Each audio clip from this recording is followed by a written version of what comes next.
Hello, my friends, and welcome to another episode of Star Wars Chit-Chat. We are delving into Revenge of the Sith, and it's apt because the year of 2025 is the 20th year anniversary of Revenge of the Sith. So in brief, myself, Maff and Dave, we're going to press play on Disney Plus all at the same time, and we are going to be watching Revenge of the Sith and talking to you, giving you our thoughts on the matter.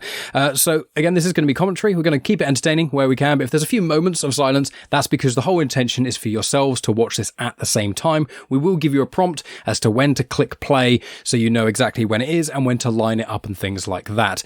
And to clarify, I've seen this film, I genuinely think probably 40 times, so it's one of my favourite films ever. I've seen it so many times, whereas Maff has only watched it like once or twice, and Dave has only watched it a few times, probably 3 or 4, so there may be some questions that they throw my way during, but it's going to be a lot of fun, and this is all bouncing off our Clone Wars conversations where we reviewed Phantom Menace, we reviewed Attack of the Clones, and we've reviewed every episode of the Clone Wars animated 2008 series, and also the Clone Wars Legacy project, which is the pieces of media that did not make it onto screen. So check out the details in the description. But let's get into this. It's going to be a long run, but I'm very, very excited. These guys have been really, really chomping at the bit to get this going. So I'm going to do the countdown of us to get started, and then I will read a little bit as it comes up on my screen, just to sync with people a little bit so they can get that. So friends, here we go. 3, 2, 1, start. So you can hear the 20th Century Fox. It's weird seeing that come up on Disney Plus, having 20th Century Fox coming up, which is unusual. It doesn't really happen very much. And then the old Lucasfilm logo. So you're both very excited to watch this, aren't you? Because Clone Wars. I remember going to the pictures to watch it. So did I. And a long time ago in a galaxy far, far away. That's what's popped up, friends. 5 years ago. 4 dots as well. And then the opening crawl now with the word Star Wars. So that should be the hint for everyone. But you watched it at the cinema, Maff, and you weren't that fussed, were you, at the time? Coming out of this, I think kind of how it's weird because I remember about 4 different things from the actual film. Mm-hmm. And so this is really weird to kind of go into it thinking there's 4 parts I actually really remember that stick in my mind, and it's like, what else is there? Because it's 2 hours long. It's 2 hours 20, so it's one of the longer films. Not the longest, that's Last Jedi, but it's one of the longer movies. It's also the first Star Wars movie that was a 12A, which I think in the US it was a PG-13. All the other films were either a U or a PG. And then, Dave, you've been excited for this, but you recently, you rewatched actually when we did the big collaboration of the Journey to the Rise of Skywalker years ago. I think it was just before COVID, actually, or yeah, I think it was around that time, wasn't it? So yeah, and I remember, for me, this one was always lumped in with the other 2 prequels, and I'd been through that whole journey where I just didn't really enjoy them. I convinced myself with Phantom Menace, it wasn't bad, and Attack of the Clones was the same, but confused by these stormtrooper-looking things, which were apparently clones, and I was like, I still like it. I think by the time Revenge of the Sith came around, I was like, no, this is rubbish, and so I watched it, but I probably didn't give it much of a chance. Yeah. And so it was only going back when we went through all 8 movies leading up to the 9th, I gave it more of a chance and actually really enjoyed it. I think this is for me one of the top 3 Star Wars movies, and we're now the Battle of Coruscant. You've got Anakin and Obi-Wan there in the Eta to Delta class starfighters, which are the Jedi starfighters, the second ones, not the first triangular ones that you remember. But this is the Battle of Coruscant. So this is where, when we watched the Clone Wars season 7, when Anakin and Obi-Wan left Ahsoka, when it said the Chancellor's been kidnapped, this is where it all goes in. So this is like the biggest CGI combination of the start of the movie. And I remember watching this in the cinema and I was super excited. But I've said before, when I first saw this in the cinema 20 years ago, I didn't like the film that much. I liked Attack of the Clones way more. I kind of went off Star Wars a little bit, and then I revisited a couple years later, and I was like, no, this is phenomenal. Absolutely great stuff. I think one of the things going through, it's always been the kind of final scenes that have pulled the films out of it being a bit naff. But, I mean, it's weird, I don't remember any of this bit at the start. Wow. And you guys are watching with subtitles as well. So even with speaking, you'll be able to process on these things. And Oddball, so he is actually in the Clone Wars movie. That's where he first pops up. good old oddball, and his other name is Davijan.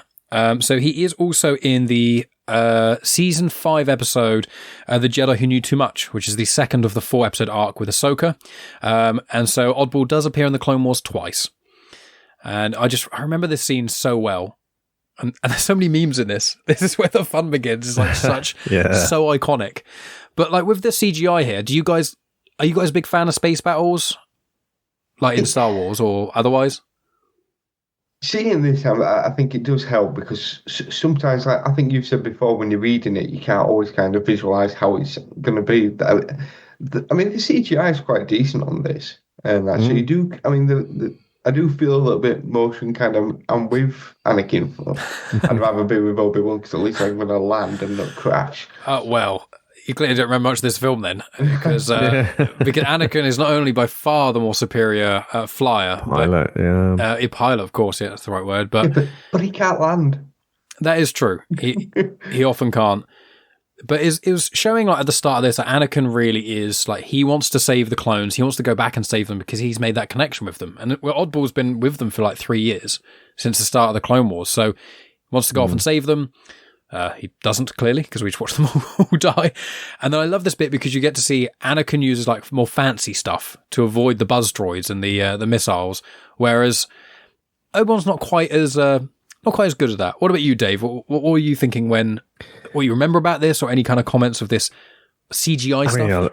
I sort of love the space battles. I think the CGI looks great. I still, I'll hark back to that original Star Wars or New Hope as we know it now, and that was fantastic to me. That was the whole last act, and so it's fantastic. Now what I'd say is I do think the CGI looks good, but there's almost too much going on in comparison to that quite simple dogfight in the first movie. I can't really tell what's going on, other than we occasionally zoom in on Anakin or Obi-Wan here, but I mean, that's just a minor nitpick. I think it looks fantastic. It hasn't aged this bit at all. I think CGI, when you use it in a very grounded way, if you bring it to Earth and you have a normal kind of natural backdrop, whereas in space, I think it's a bit more forgiving.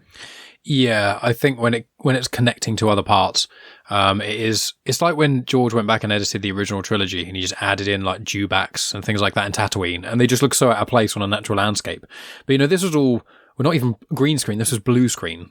So so much of this film was blue screen, and it's them sat in, makeshift cockpits and then just moving left and right and kind of it shuddering a bit. But you can see at certain points there's the odd moment, but only if you really look for it. Like if you look at Anakin in bits like this, where it's kind of doing a long shot, but it's bits like this. You watch R4 get absolutely destroyed, and then you watch R2.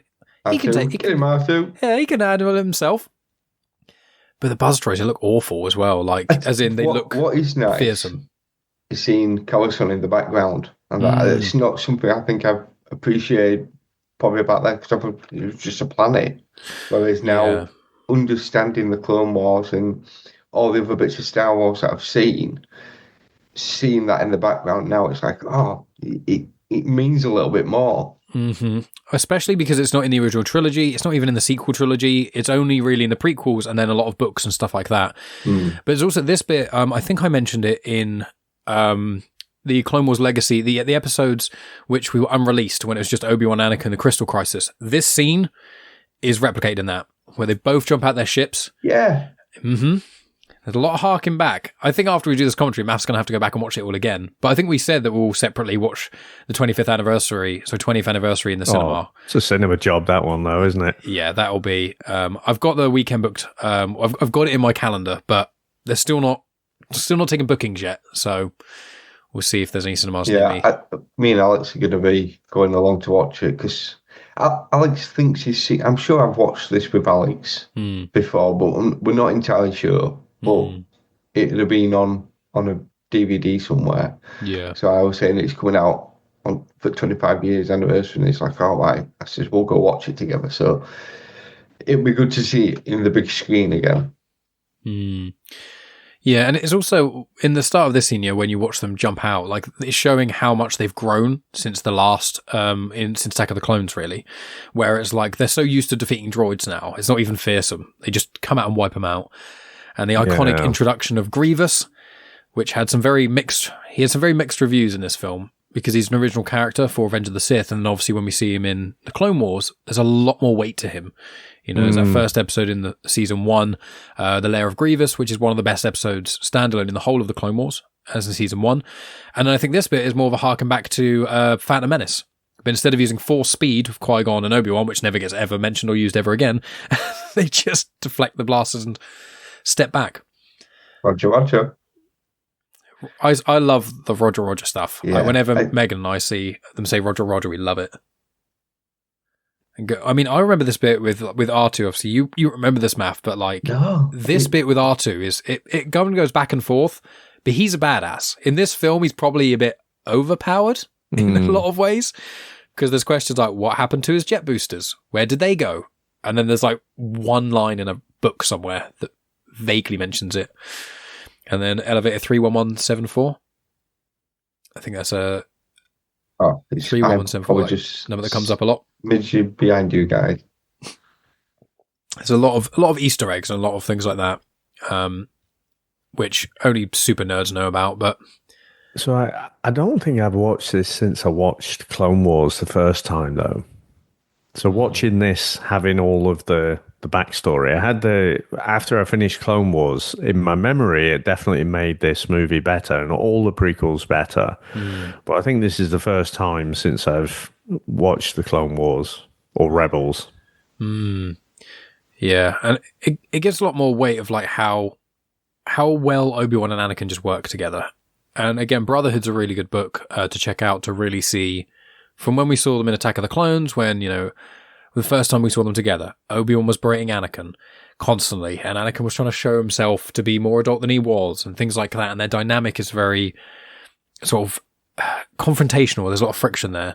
But in this, they're working so well together. It's like a well-oiled machine where they almost don't need to talk in a lot of points because they just, through chaos, they just seem to get the job done. It's that yin and yang though with them, to be fair, because like Anakin is that more brash. He's just going to kind of go for it after taking care of himself. I'm going to pick a nit, right?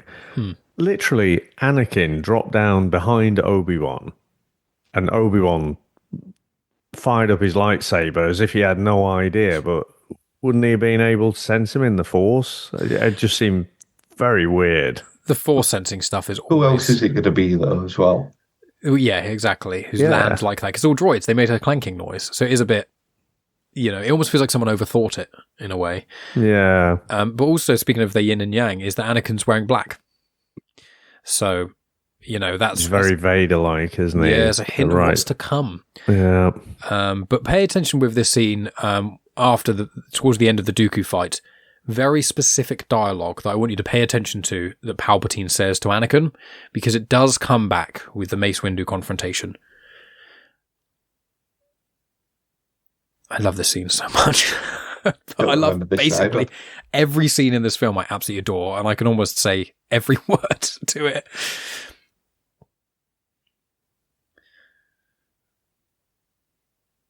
He says that Sith Lords are our speciality, but they're not, because they've been fighting Dooku for 3 years and haven't taken him out.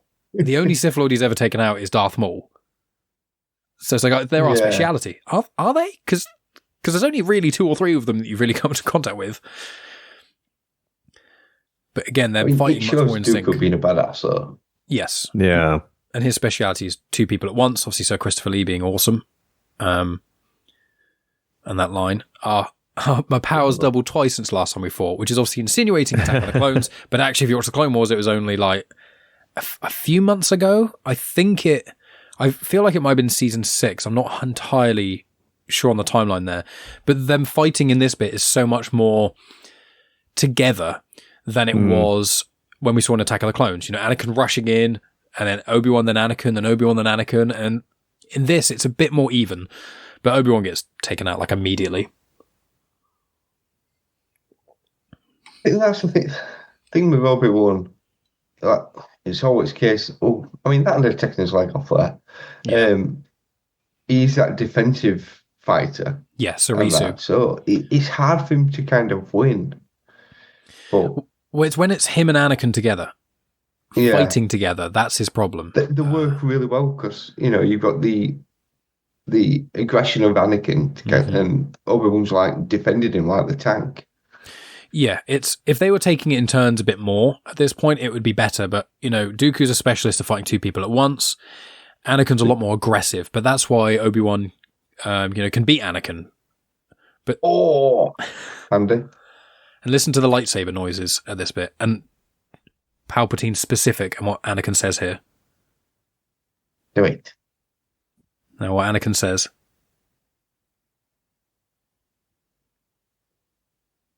I shouldn't. It's not the Jedi way. That's what you think. Well, actually, he says it afterwards. I've seen that meme so many times. Yeah, Do it. Do it. I send that to people all the time.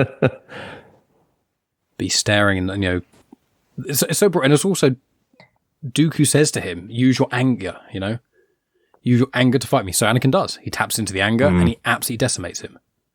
That's where the fight changes, isn't it? Mm-hmm. As soon as he does that, it changes. And he says, look, I shouldn't have done that. It's not the Jedi way. So remember that exact line for a little bit later. And this shows how much Anakin's put faith in Palpatine, telling him about the Attack of the Clones. So that pausing there was just so you could hear the Sand people speaking. And this is where Palpatine really stops being so subtle with his manipulation.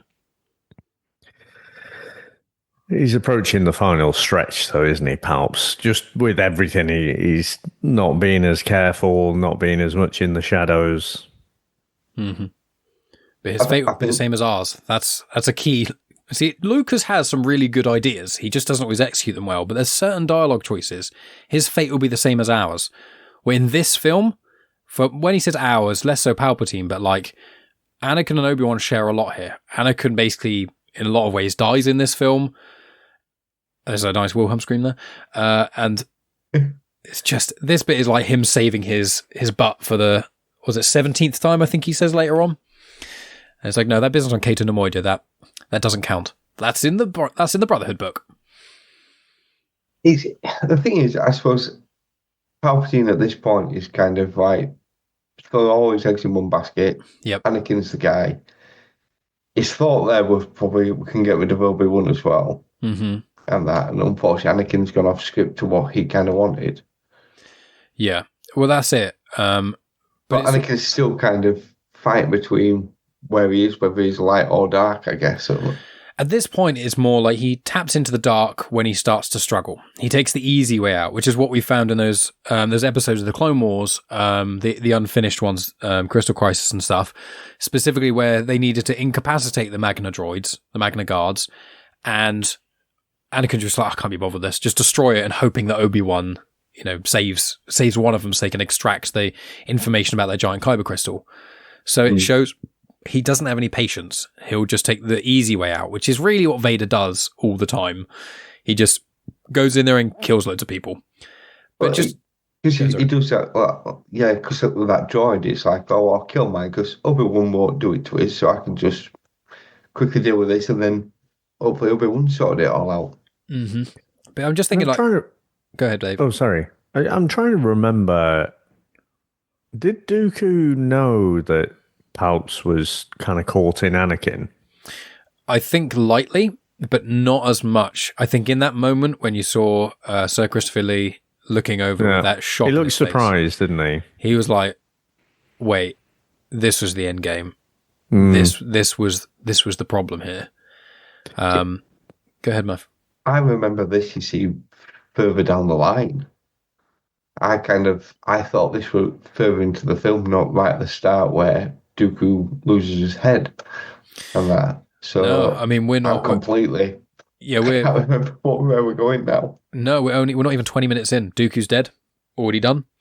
Palpatine's starting to show his true colors a bit more. And ray shield's always the thing that kind of gets them.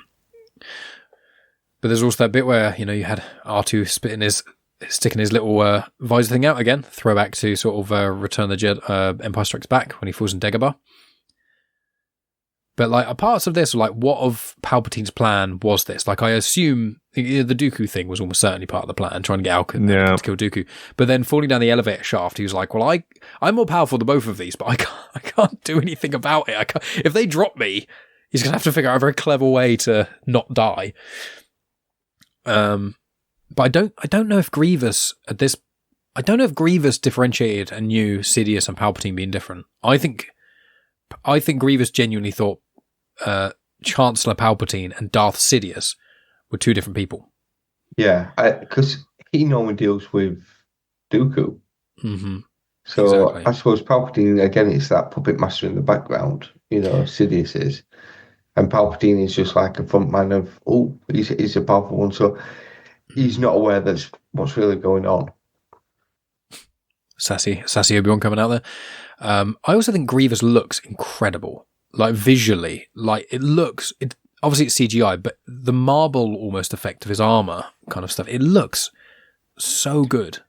It looks like it has a weight to it, doesn't it? Yeah. It is really good quality CGI, considering it's 20 years ago now. Yeah, and this film like has so much. I love the pacing of this film. It's very, very action heavy though. The middle has got slightly less action, but like we're what, 25 minutes in, and we had the action scene at the start, which is all the ships and stuff flying. So we've had like a starship thing, a big starship battle. We had a lightsaber battle with Dooku. We're now getting more action, which is Anakin and Obi-Wan taking on the Magna droids, and it's the choreography is so good in this film as well. It doesn't cut away as much, which I really, really like. I could just watch lightsaber battles. Yeah, so I got mesmerised by the Magna droid there.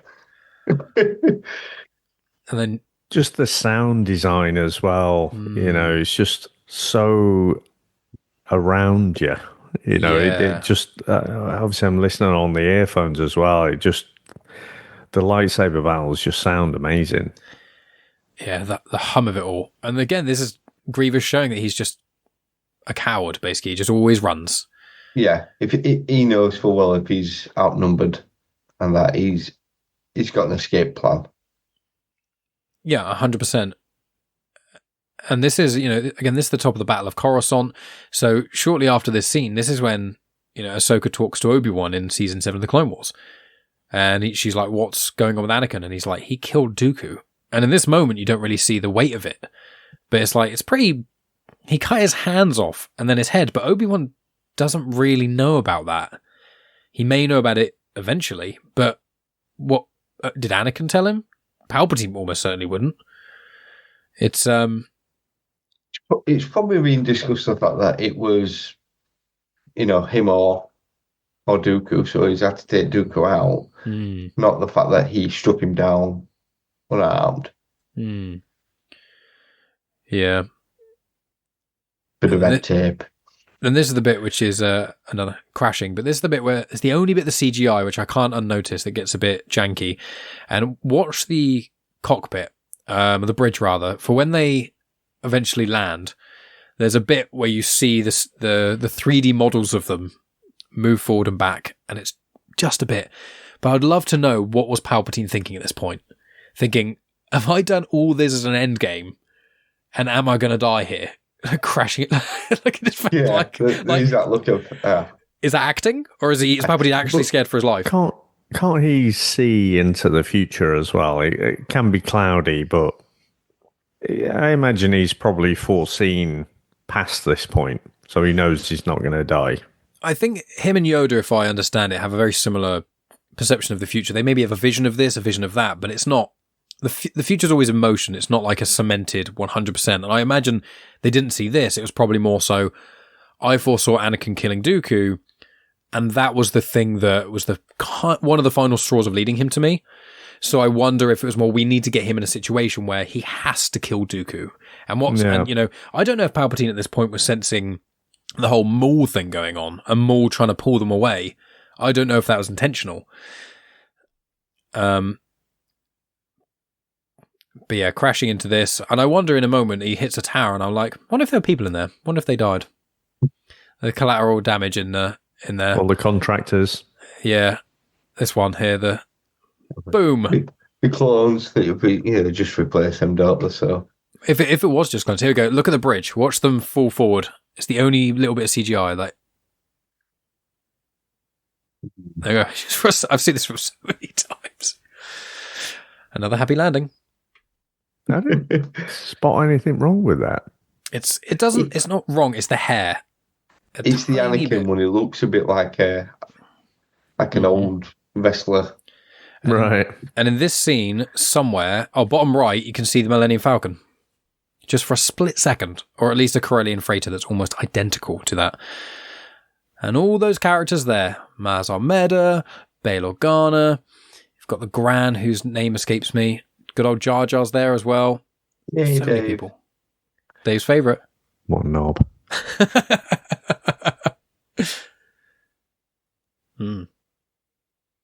Another meme. Meme alert. It's just every time there's a meme that it comes up.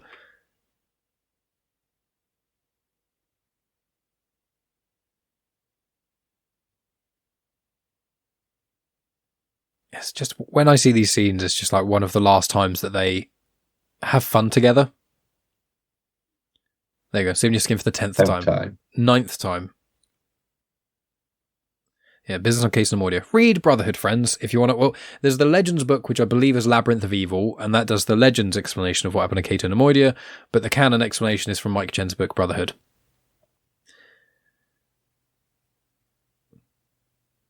And that may still just not getting Palps is the baddie, just being... Stab him right now. He's just blinded to it. Yeah.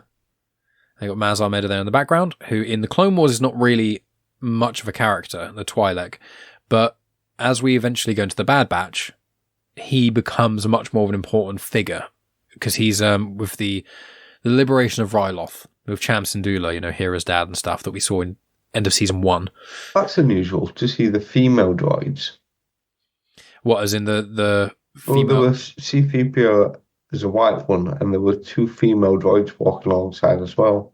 Yeah, there are some of them. Happens occasionally. But I think this with Anakin and Padme, this was the first time they've seen each other in months. Because we saw them in season 7 of the Clone Wars, right at the start, when he talks to Padme and she's touching her stomach. And, Matthew clocks that she was pregnant. And it didn't seem that Anakin knew. I mean, talk about in plain sight. People haven't even walked off. I know, we can still see them walking away. Right, quickie, round back here. But that line, there's whispers you've been killed. It's like, well, in some ways, one could argue him killing Dooku might have been, There's a lot of...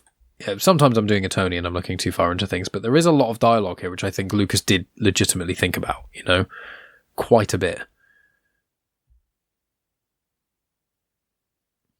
The old Prego reveal. Exhibition dump there of don't care. Exposition, yeah.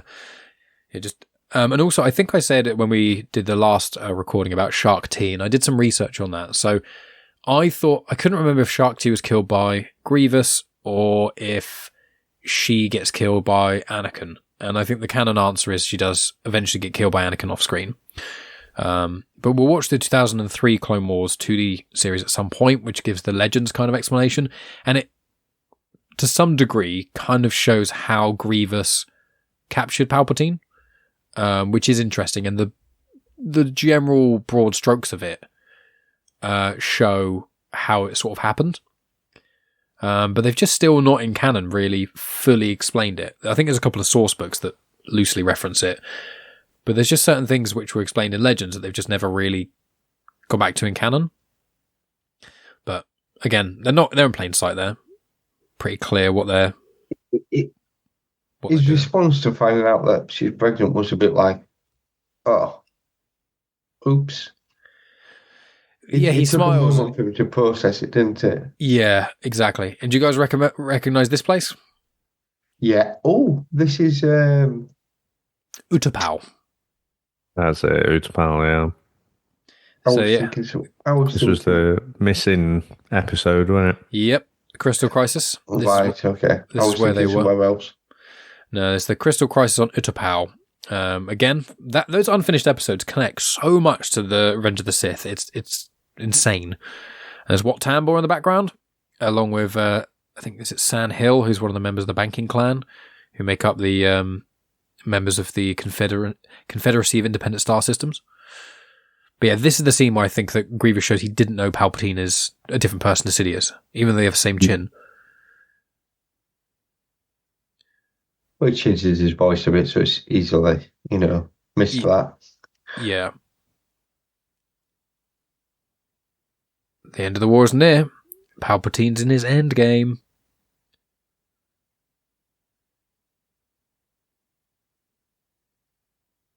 And then he reveals to Grievous his plan. By having a new apprentice. But even there, like, the zoom in on his face, like, he looks just so obviously Palpatine. You can see his eyes a little bit. But Coruscant just looks so good. And so interesting. Yeah. And it's just so weird in the sequels. They just didn't go near it. Because there were original plans in the 9th film when it was called Duel of the Fates with the Colin Trevorrow script. Originally, they were going to have a lot on Coruscant, and they just didn't. The thing is, when we're doing like Andor, some of the best stuff is there. That kind of political story that we get on Coruscant, the kind of everything that's going on, all the background. The fact that in the films we only really see when they kind of have the big meetings. And they're on the little hoverboards. Yeah. And that happens in this film. Yeah, in the Senate, in the big Senate room. In fact, there's quite a few scenes in this that you probably don't remember, but there's quite a few big scenes in the Senate room. But there's for season 2 of Andor, I think there's going to be a lot more scenes. Because even in Rebels, do you remember, there's Mon Mothma talking to the Senate about the Gorman massacre and things like that. It's touched upon in season 1 of Andor, and then it's in Rebels, I think season 1, season 2, and then season 2 of Andor really comes to fruition. But honestly, Padme's outfits are, like, the wardrobing in these films, like every time you see Padme, she's wearing something completely unique and different, which is really, really, really cool. And obviously this harkens back to Attack of the Clones, his visions. So I don't know how, what visions are like for Yoda and Palpatine, but I presume, as we've seen in Clone Wars and this, it's kind of like cloudy moments here and there. So I wonder if when Palpatine saw potentially saw about his, Anakin being his apprentice, the death of Dooku, I don't think he saw overtly that the ship, the Invisible Hand, was crashing down and all that kind of jazz. It was probably he saw, just sees the end Dooku goal look of at what this is going to be. Forget how shredded. That CGI looked a bit dodgy on the hand. Oh, yeah, the lighting was a smidge off. But I was just looking at Hayden Christensen's six-pack. I was like, God, he is pretty shredded in this film, to be fair. It must be great when you're a movie star, though, mustn't it? Because, you just get shredded. You spend 6 months just eating very healthily, going to the gym and whatever, putting a little bit of extra muscle, but getting your body fat right down, crystallize it in a movie, happy days. That's there forever now. Yeah. 20 years later, as he's staring down at his beer belly, it's like, hey, look at me. Check out these abs. We've all probably got a picture where we kind of looked at ourselves a certain way in the mirror and thought, yeah. Whereas nowadays I go, whoa. I'm not sure I've ever been like that, but then I was quite chunky when I was a kid. And then I think probably in my early 20s, that was when I lost the most amount of weight. But I've always been chubby. I've always had that bit to me. So I don't think I've seen any pictures of me and I'm like, oh yeah, I was so nice and skinny then. I'm just always, I'm like, that was all right. But now the taste of whiskey's gotten too good. Yeah, that's the thing. I was quite defined at one point, but then I met Amanda 17 years ago now. And she fed me. Well, yeah, and you just want to spend more time with them as opposed to going to the gym, and when there's more celebrations to have and going out for meals. It's like, do you want to spend 15 quid on a salad, or do you want to spend 15 quid on a burger? It's like, well, probably a burger then. It's just that kind of thing quite a lot. But it's the interesting discussion here of Padme saying, you'd get expelled, and would Obi-Wan help us? And it's like, I do wonder, I know it's one of the things that a lot of people want is the Star Wars what if. And it's just like, what if Anakin did tell the council about Padme and him. What if they did tell Obi-Wan sooner, even though Obi-Wan pretty much knows? Masa'd chuck him in the brig, though, wouldn't he? Yeah. I don't know if Yoda would let him, what though. would they do? Because she's pregnant, so, you know, it's not like they can go, oh, well, we'll get rid of that. So, but this scene is, again, a failing of Yoda, I feel like. His therapy session with Anakin saying, you know, bad stuff's happening, and visions of death, of someone I really care about. What do I do? I'm seeking your guidance. Please help. And then Yoda's answer is so crap. It's so rubbish. It's so unhelpful. Enough sense, though. It's Padme. I imagine Yoda, I wouldn't be surprised if he knew. But what would you want to do? Yoda knows, you know, if he's trying to, like, if he tells, like, outs him, essentially, is that going to help the Jedi? Is that going to make it worse? Because he's just going, oh yeah, someone you care about dies. Just be happy about it. You know? Don't miss them. So, it's not that easy, mate. It's fine for you as 900 who's watched everyone who you've ever cared about die because you outlived them all. It's not so simple for everyone else. Well, maybe that's why he sees it that way, because it's like, well, it is part of life. I see people live and die as a normal thing. It's not so much of a big thing to him. Whereas in human years, you only get so many years to kind of be around. Listen to this. What does what does Obi-Wan say to Anakin? This next bit. The next bit. Master Voss! Quinlan Voss, yeah. And this is, I believe this is post Dark Disciple as well. Like just after. So, you know, and the Voss is still good. He is, yeah. And again, he gets mentioned in the Obi-Wan Kenobi show as well. He gets mentioned that he's seemingly alive there, but in canon, we don't really know much about Voss. Yeah, we shouldn't celebrate too early before Order 66, should we, when someone's alive? Well, Voss, we know, survives Order 66. He's one of the, well, they say there's very few Jedi survive that, but there's quite a few Jedi who seem to survive it. I think the general idea is about 99% of Jedi get killed from Order 66, and there's about 10,000 Jedi. So there's about 100, and then I think through Vader and the Inquisitor's tirade, they kill another, like, 50 to 80. Was it Dooku that told Obi-Wan about Palpatine? In Attack of the Clones, yeah. Yeah, ages ago. Yeah. This is 3 years prior, right at the start of the Clone Wars, just before it. So that point there where Obi-Wan's like, you know, be careful around Palpatine, don't trust him. Yeah. Because he could be the Sith Master. Just things like that could have been quite important. Oh, sorry, go ahead, Dave. Sorry, go. No, you go, Mike. I was going to say, mine wasn't relevant to Star Wars. I think that none of the Jedi, still to this point, actually know or really even suspect Palpatine. That's the thing that's the most messed up about this, is that they really have no idea. And it makes Windu's decision a bit later on even more heinous, because they're basically just going on a hunch. They really have no idea. You know, it's obvious to us, and it's, you know, that kind of stuff. But there's the bit, you know, Palpatine says he's appointing and asking for Anakin to be appointed on the Jedi Council for him. And so, well, the Chancellor doesn't have that power. Just lets him.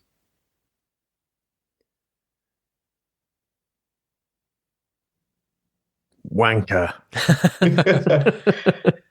But it's really just showing you're on the council, but you are lower than all of us.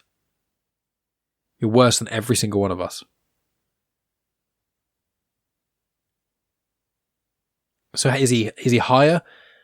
Like, how does he rank? This is the question. How would he rank against a Jedi Master like Quinlan Voss, who's not on the council? Would he outrank them because he's on the council? Or would he not outrank them because he's not a Master? If they're going to have a vote, and it comes down to it and Anakin's got to make a vote, does his vote count or not? Exactly. What's even the point? And they're kind of just letting it happen just to kind of appease Palpatine to continue to vaguely spy on him. What about the droid attack on the Wookiees? Good old meme. It's the only important thing Coyote Mundi has ever said in Star Wars. As Megan calls him old turnip head. I call him something else. Were you gonna say something, Dave? Sorry. So what is really quite clever about this, and watching it again, not quite like I'm watching it for the first time, but there's a lot of parallels with, say, politics today, right? So Anakin is that he's got questions. Mm-hmm. And then we went very quickly he went to Yoda for some advice. And Yoda's advice was, well, that stuff, it's really bad stuff, so it leads to the dark side. So you just shouldn't think about that, shouldn't worry about it. But you still got those questions. They didn't answer the questions. Whereas it goes to Palpatine. Palpatine has answers. Mm-hmm. And, not making it political, but if you think about today with the likes of Reform, say, they I don't agree with the answers, but they offer people answers, and that's why people gravitate to them. And people like me need to do a better job of trying to understand what the real reasons are, what are the real questions, what are the worries that people have.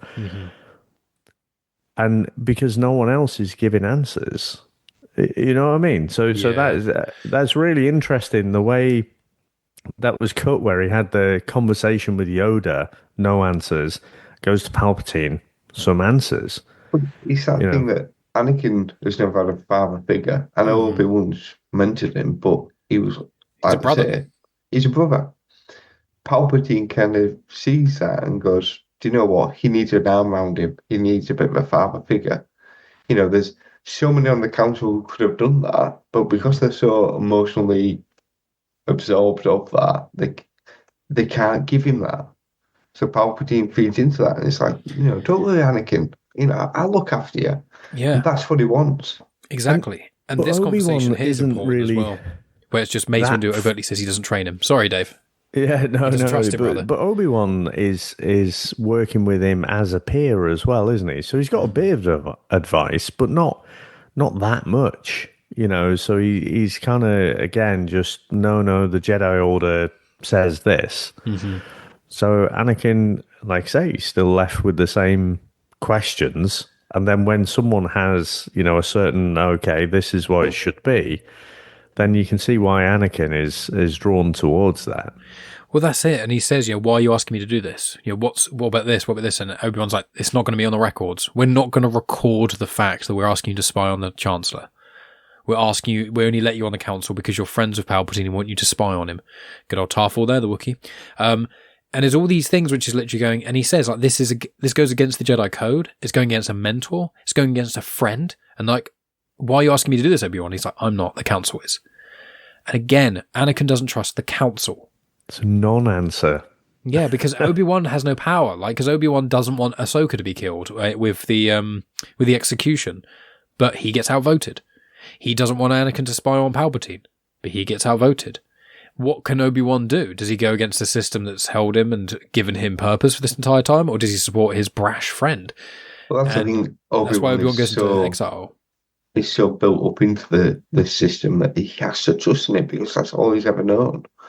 Yeah, it's never failed him before. It's not going to fail him now, allegedly. But that, again, gives a bit of weight to the Obi-Wan Kenobi series, which, I would love us to go through the Obi-Wan Kenobi series, even if before we delve into Bad Batch or after or whatever, of just the first 3 episodes and then the second 3 episodes, or even just a big kind of revisited of, because it really does feel like the Obi-Wan Kenobi series, as although it is flawed because of all the other fluff around it, the Anakin Obi-Wan relationship is so important, and like how often you see Obi-Wan and Yoda failed.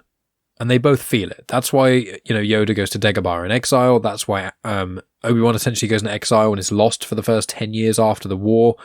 Because they know Anakin came to them asking for help. They asked Anakin to do things that they shouldn't have, that weren't comfortable doing. All these things. And just, nope. No chance.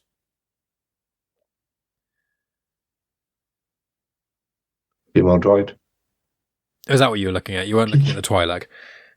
No. We all just go silent then when the scantily clad Twi'lek comes up. She reminded me a bit of Garsa Thwip, the character in Book of Boba Fett, who gets blown up in her diner. I'm trying to remember what the actress who plays her is, actually. I'll take a little gander. Oh, this is another iconic part. The Empire Guards, is that the first time we've really seen them in red? I believe, I can't remember if in Clone Wars you see them at all, but yeah, this is essentially pretty much the first time. Garza Thwip, she is played by Jennifer Beals, that was it. So, Blade 3 callback. Right, so that woman there, that is Sly Moore. There's Sly Moore there. There's Maz Armeda there as well. So Maz Armeda, he's in the Darth Vader comics. He's the one who burns Yoda's lightsaber in the public burning of lightsabers. And then Sly Moore is Nambaran. She's actually Force sensitive. She knows the dark side, and she's in the 2020 Vader comics. But again, Palpatine is showing that, like, this is one of the first times that he actually starts to overtly sow doubt into Anakin. Because all the other times he goes, the Jedi need you. The Jedi doing all these things for you. Trust in the Jedi. And this is the part where he's saying, no. They're going to betray me. And he's he's genius. The thing is, he probably knows the fact that Anakin's been sent to spy on him. And again, it sets it up. That's the move. Oh, yeah. And he pretends he doesn't know. Or democracy, for that matter. Because he was voted in, technically. And then while this conversation is going on, this is when I think Obi-Wan probably contacts Ahsoka and says, I think this is it, because he says, I've just asked Anakin to spy on Palpatine. And Ahsoka's like, what? Why would you make him do that? And it's like, I didn't. It's like, that's a bad decision. And Obi-Wan's like, yeah, you should talk to him and comfort him. And then Maul attacks Mandalore again, or the fight kind of starts. And then she never gets that chance to talk to Anakin.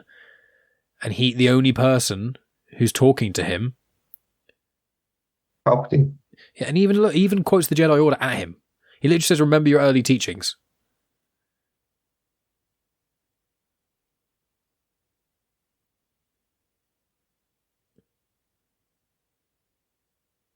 That's true. Sith and Jedi, very, very similar.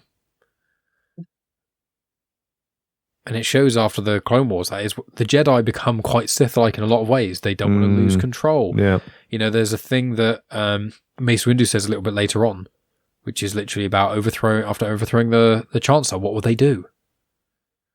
And in this point, Anakin is selfless. He only cares about others. Apart from when it comes to Padme, and he nearly beats a man to death over it. Aside from that bit, he does, and kills the Sand People. Aside from those two, I was going to say the Sand People, even the children. Oh, yep. Darth Plagueis. Yep, Darth Plagueis the Wise, Palpatine's master. Here we get to see an Acolyte, which again I'm going to force you guys to watch all of, and then we'll see if you like it anymore after watching it. Still very flawed show. But is Plagueis alive at this point? No. So Plagueis gets killed during the events of Phantom Menace. So in the book, Darth Plagueis, I've got it here actually. Huzzah! So anyone who is, that was the sound of a book dropping. So anyone who is watching on YouTube will see Darth Plagueis. Here we go, the Essential Legends collection. Good old Palps there on the front. This is a phenomenal book. This is one of the only Legends books that really fits well into the canon, bar two minor details, which is when Darth Maul gets introduced and how lightsabers are made don't connect well. Everything else in this book basically fits into the canon, and a lot of people consider this like it works well. And it really shows that, like, the first few chapters is Plagueis and his master, how he eventually finds Palpatine, what Palpatine did, which is basically, I think he killed his family, and then him hiding his power. When Plagueis first met him in Legends, he's hiding his power. Plagueis doesn't realize how strong he is until he pushes him to unleash it, and he's like, oh my god, this human is so powerful. I need to use this. And then Palpatine just learns more and more and more from Plagueis, and eventually kills him in his sleep. There we go. Ironic. Where is Plagueis when Anakin's born? Is he still alive? So, yeah, basically, Plagueis and Palpatine are messing around with Sith alchemy. This is in Legends. This is the part where canon disagrees a bit, but the 2017 Vader comics kind of references this. They're messing around with Sith alchemy, and they are trying to essentially create life, and the Force rejects it. It doesn't work. And the theory is that in response to them trying to create the perfect Sith life. The Force creates Anakin as a kind of response to that. Kind of. But it's kind of up in the air a little bit in the book, and then in canon they've basically said no, not really. Also, that was Luminara there, just for a moment. Luminara, yeah. Yeah, which is the first time I've noticed her actually in this. I knew she was on Kashyyyk. After obviously Barrisophi's gone. Chewie. And then Chewie, exactly. And Tarful there as well. Got Adrian Kolar there, sat on the Jedi Council. And then, with Plagueis, he basically dies in Phantom Menace around the events. I think it's around the time that Maul dies. I think it's a little bit before then. That's when because Palpatine gets to the point where he's like, well, I've learned everything from you. I've got my own Sith assassin. I'm where I need to be in the Senate. I've now become, I think it's when he becomes Chancellor, is in Phantom Menace. And so he's like, well, I don't need you anymore. Off you go. I mean, you say Maul dies. Well, you mean okay. Cut in half. Well, yeah. Oh, man. Getting close to that end game. But it's like, again, we would have seen in one of those unfinished episodes of the Clone Wars, we would have seen Yoda come to Kashyyyk first. And when he says, I've got good relations with the Wookiees, we would have seen all that stuff. So, and in the Bad Batch, Wrecker references a mission on Kashyyyk. I do like those clone trooper, the green clone trooper things with the camouflage and everything. Not seeing that many cosplays of that. It looks cool. Yeah, it's very cool. But I remember playing the Battlefront 2 game, and this level and stuff being quite difficult. But again, this is very CGI heavy because I don't think there's either none or very little screen. Yep. I think it's taken a big step up, though, hasn't it? From Attack of the Clones to this. You can tell they've brought the technology forward a lot. Mm-hmm. Yeah, but there's no physical armor of clone troopers in Attack of the Clones. I don't think there's very little in this film, if any. It's pretty much all CG. But the Wookiee outfits are real, for the most part. But this is the last conversation that Anakin Skywalker has with Obi-Wan Kenobi, because the next time they speak, Anakin does not go by that name anymore. That's so sad. But yeah, clone scout troopers are on Kashyyyk, and that obviously is very close to what becomes the Imperial scout trooper. Yeah, everyone still believes in the fact that he's going to ascend to that master. God, that's so sad. Yeah. Oh. Goodbye, old friend. Heartbreaking. And the music. People say Hayden's not a great actor, but I think in this film he genuinely is. I just think it's that in Attack of the Clones he needs some better direction in Attack of the Clones, but he's given some lines that are just terrible. Yeah. But yeah, good old. You got to think as well. The script is no offense, but it's Lucas. It's not Shakespeare. There's only so much you can really do. Yeah. And I think, to be honest, the people who give him the stick are probably more people like me and mine and Maff's age. Whereas people like yourself, Mike, you probably don't really care. Like the prequels, babies, that's your trilogy, and so it doesn't really matter. In the original trilogy, there wasn't great acting in certain bits, so well, the actors refused to say certain dialogue. I think mostly led by Harrison Ford. Yeah, it was primarily Harrison Ford. Mark Hamill did refuse to say one specific line that he always talks about in interviews. He did it on an episode of Smartless recently, actually, which I really recommend. That episode is really good. I think I've seen it, but remind me what it is. It's something like when they first see the Death Star. It's like, we can't go over there. They'll fear is their greatest weapon, and they'll sense it on us or something like that. But the way it's said is so hammy and so crap. It's just like, oh, God. It's been a bit of a time jump there because she's showing a bit now. Yeah, well, I think they've been on Coruscant now for quite a few weeks, but I think at the start... Weeks, months, by the looks of it. Well, I think when you first see her, she's wearing like a big cloak that's trying to hide the pregnancy. And when she's wearing that blue satin dress, there's a bit of a bump, but not like she's showing now. What does everyone else think? Is this a single mother? I don't actually know. I don't really know if it gets addressed much. I think her being pregnant when she died was quite a surprise from people. I think they quite tried to hide it. But I think, when you're a senator, because when you're a senator, if you think about it, if she was just at this point going like, I'm just taking a step away from senator stuff or doing a lot of things behind the scenes. Like if you think about MPs, okay, how many MPs do you really see in person? You see pretty much all of them on TV. So if they just were always sat down or always wore certain clothing or were never shown from sort of the waist down, like you wouldn't necessarily know, especially if people are trying to hide most of their consultations on Zoom. Well, like now. Well, also you think like, I do think there's a lot of similarities between Padme and Mon Mothma when you see Mothma and Andor.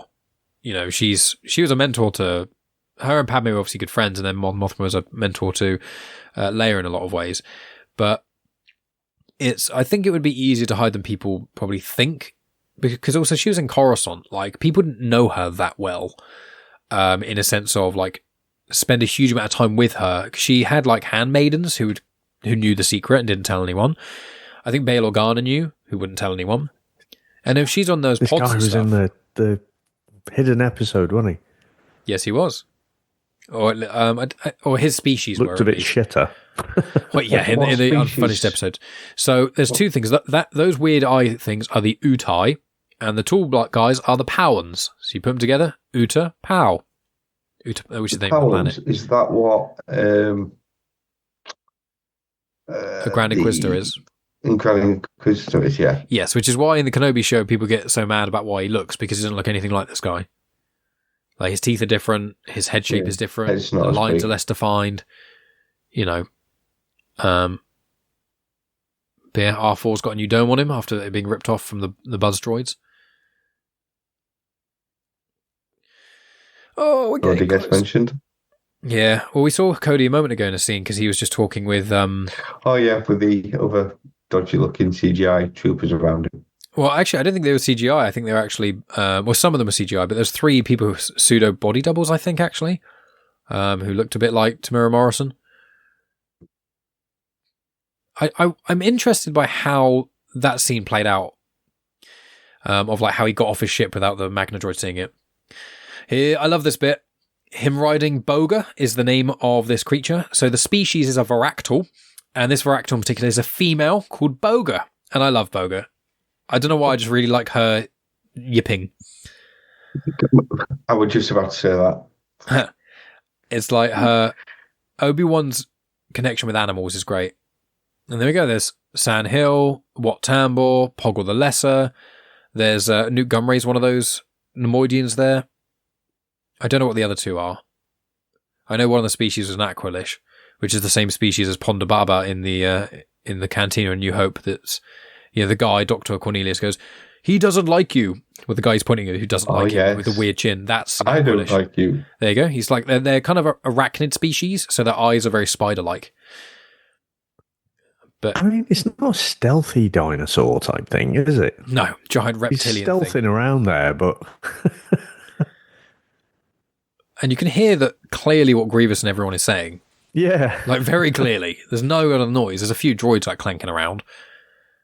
But here's the line you're waiting for, Maff. We're going to get there. Hello. The one of the most iconic lines. And, people on YouTube might be able to see behind me. Where is he? I've got my Clone Wars Obi-Wan right here. Got my boy. Here we go. Everyone cheer. Hello there. I just love that. Hello there. General Kenobi. He's so sassy. Well, it's been revealed recently. Gary Oldman was originally going to voice... he was originally going to voice Grievous, but he had other commitments, so he couldn't. There's the classic Obi-Wan stance of Sarisu holding lightsaber back, finger out. And he does that when he fights Maul in Rebels. He does that in the Kenobi series. It's quite cavalier of Kenobi, though, isn't it? It's almost like an Anakin move to just jump in the middle of them all. Oh, yeah. 100%. I think he's also trying to distract and stuff because he knows the clones are coming. But again, if all the droids just shot at him now, he wouldn't be able to survive. If he done for. Yeah. It's like a kung fu movie, though, isn't it? It's like, you all just stand to the side, and I'm going to take you on one at a time. Mm-hmm. Well, if they all just rushed him at the same time, that's it. Yeah, 100%. But to be fair, now that Obi-Wan has pushed that thing down, that thing to crush the Magna droids, if he put his back to that, in theory, he'd probably somewhat be able to defend against lots of shots being fired at him at once. But I love when you see Grievous on screen, the lighting effects going off his marble sort of armor stuff, it looks incredible. But I like looking at his organs, like beating. You can see like through his sort of neck plate, you can see his organs there. But like, this is what action scene, let me think, we had Dooku, we had the opening scene, we had on the bridge. So this action scene like 4, and we're not even halfway through the movie. Like, we're currently, we're at the hour mark almost exactly. We're at 59 minutes and 20 seconds. How many times have these two fought now? So on screen... On screen, I think, see, there you go, there's a clone trooper. So he only actually had to hold off like a minute. And he probably had the signal to say, we're coming down. But then I think if he was stealthy, surely he probably would have had a higher chance of getting Grievous. But I don't know. A lot of clones being cannon fodder there. How many times? I'm going to look up how many times did Kenobi and Grievous fight, because memory serves, I think it's 7. Yeah, every time he fights, he's learned. Yes. Because when we first see them fight in the early on in the Clone Wars, Kenobi almost gets killed. And then, as you say, every time he learns a bit more. And it's like, you don't attack Grievous head on. You take a step back. You let him attack you. You wait for your opening, that kind of stuff. And again, Obi-Wan has lots of patience. I think this... That's why it's perfect for him. Yes, exactly. And I think this vehicle's quite cool, but I don't really understand it's quite a wheel that also has legs. I guess it can climb up terrain. I seem to remember Mr. Garrison making a similar contraption in South Park.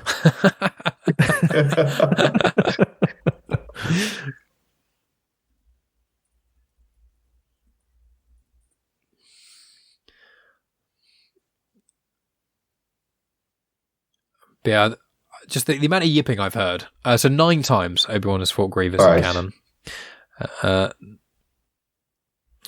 Loses lightsaber. It's a lightsaber. Which again is a very Anakin thing to do, again.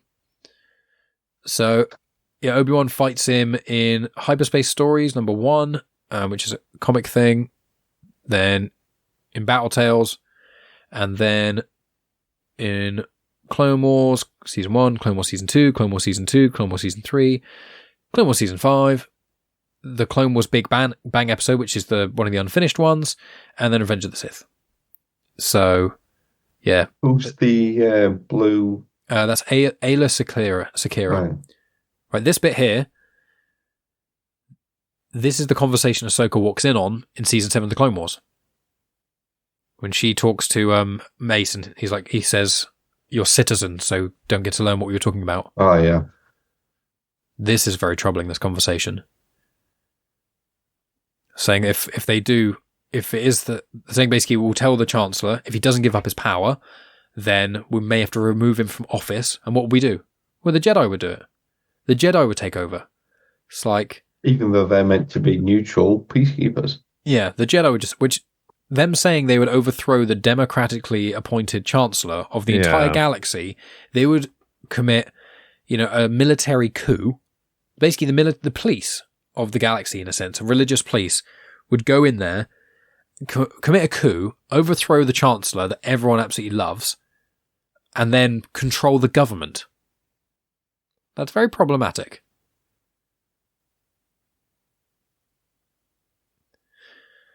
Oh, Palpatine, you genius.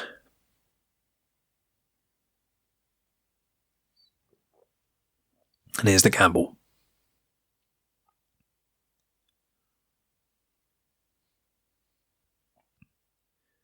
And he's wearing red, isn't he? Oh, Palpatine. I know he wears red occasionally. But when they go for a walk, there's a mural in the background. That's quite an important, well, somewhat important mural.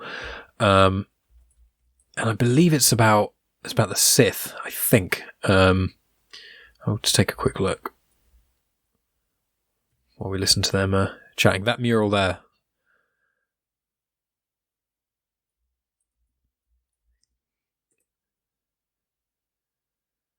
Is that Plagueis? Yep, that's who he's talking about.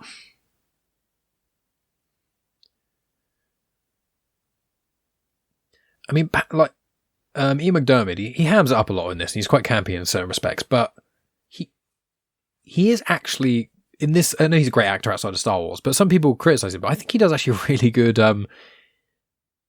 job in this. Like, he's like cocky, he's like smiling.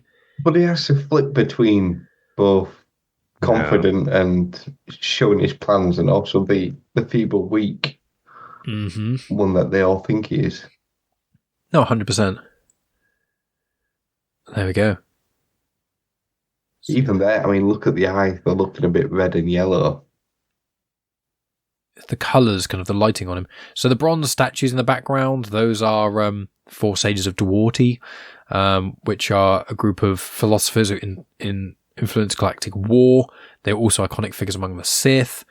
Then, here we go. The bas relief of the Great Hyperspace War. That's what you can see in the background. So it's about 5,000 years prior, where the Galactic Republic battled against the Sith Empire. So, according to the 2014 novel Tarkin, they even managed to invade Coruscant itself. The Sith did lose the war, but, you know, having that in your office, people think, oh, because the Jedi beat the Sith. But no. He's got it up in there because he's for the Sith in that story. Says all kinds of different things in his office, because I'm just... almost like 300, isn't it? The Spartans.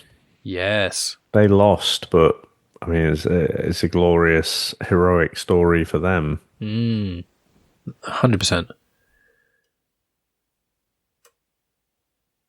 Do you think Palpatine's play there as well? The music in the background, sorry. If he does get struck down, then does he think, well, Anakin will then become this greater, more powerful thing anyway? The thing is, Palps is meant to be... He's meant to believe in the rule of 2, which is he'll raise an apprentice, the apprentice gets stronger than him, and then takes him out. But at some point, he basically goes, no, I don't want to follow that anymore. And actually, he actually just wants to stay alive and in power for so long. That's why he's got so many contingencies. So I think he would almost say he would do that, but I don't think he would ever really let himself where he could. But that's the big debate in Star Wars, is that when he fights Mace, did he let Mace win? Or did he not let Mace win? That's the big question. Did he let himself kind of fall to allow Anakin to come in at the right time? Or was it he didn't really intend for it to get that close to the wire? And this is one of the first on-screen battles we've seen since Obi-Wan fights Darth Maul, where he actually wins. Because he fights Dooku in this film, loses. He fights Dooku in the last film, loses. In the Clone Wars, he beats Maul and Savage that one time, but actually he does either match or get beaten by Dooku quite a lot of times. There's the good old shin kicking here that is like the worst thought out move ever. Oh, exposing the inners.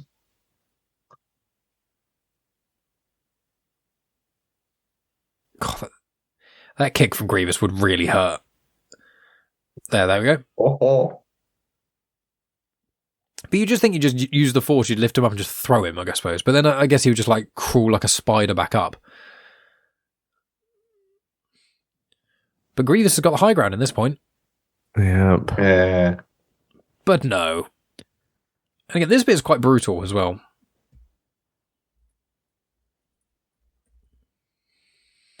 It feels a bit... The thing is, Obi-Wan doesn't need the high ground. He's the one Jedi who doesn't need it, isn't he? Yeah, he is the high ground. So as a reminder that Grievous is a Kaleesh species, and he basically... Another meme. He underwent so many like surgeries and things to try and basically defeat the Jedi, because he used to be the greatest warrior, and then some Jedi came over, stopped his tyrannical reign, and then he couldn't beat them because they used the Force, so he essentially agreed to slowly change to try and become a Jedi killer. Look how surprised he is. The one we've been looking for. Who else could be doing this? You absolute muppet. Yeah. Who else would be the Sith Lord you've been looking for? All these clues you've had for 7 seasons of Clone Wars. Yeah, and you had no idea. He's even like, are you sure? Are you definite? It's like, yes, obviously. Absolutely obviously. Oh, God. And again, this line pushes Anakin further away. Not this line, the next one. Here we go. You will have finally gained my trust.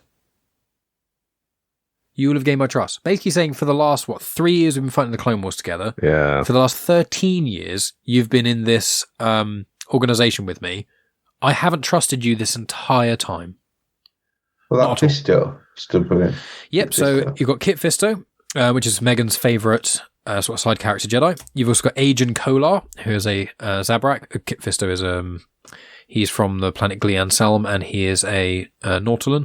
And then you've also got Saesee Tiin, who Saesee Tiin, he's a great character in the Living Force book, but he's only in the Clone Wars. I think he has like one speaking line in all of the Clone Wars.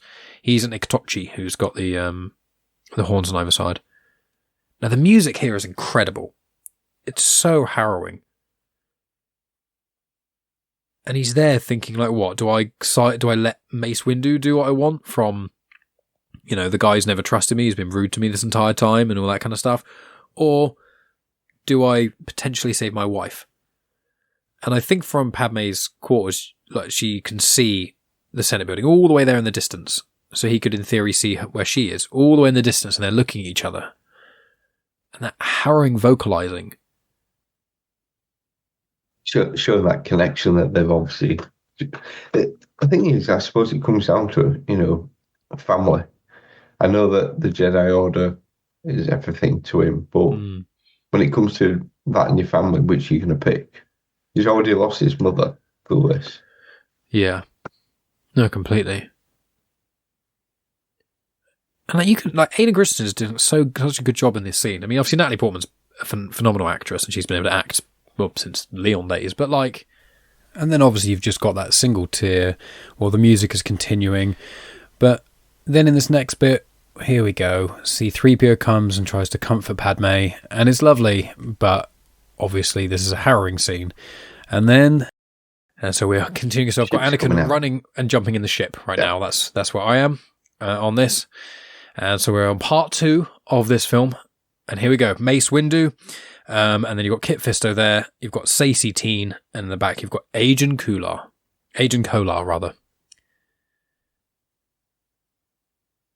Again, it's just... Look at that. You've timed that expertly, by the way, Mike. Oh, good. I have to say. He doesn't even... Literally...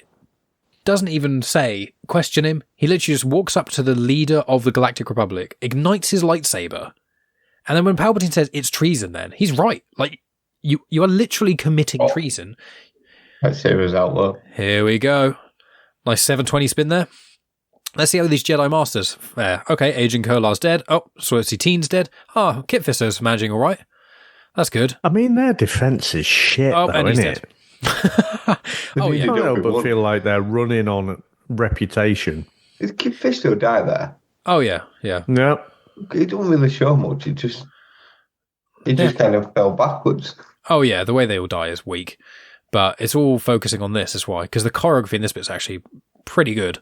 But look at Mace. Mace is very open, though. He's like... Had Mace brought Anakin, so he's actually there when Palpatine slaughtered everyone, he'd have been on that side. Yeah. Whereas coming in later... Yep. Another folly of Mace, his last mistake. Yep. Well, second to last mistake, one should say. But as Mace is the only person who's ever actually been able to beat Palpatine in a... Does Mace believe in the prophecy? Because that's my question actually there. I don't think he believes in the prophecy. I don't think he believes that there is just one that could do this. Well, I don't think he's convinced, no. I don't think, because when he speaks with Yoda earlier, And he says about it, it's like, when Obi-Wan says, isn't he the chosen one? He's like, so the prophecy says, and it's kind of like unconvinced about it.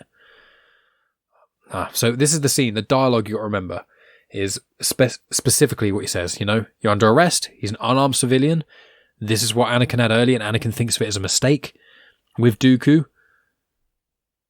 Well, it certainly looks that way.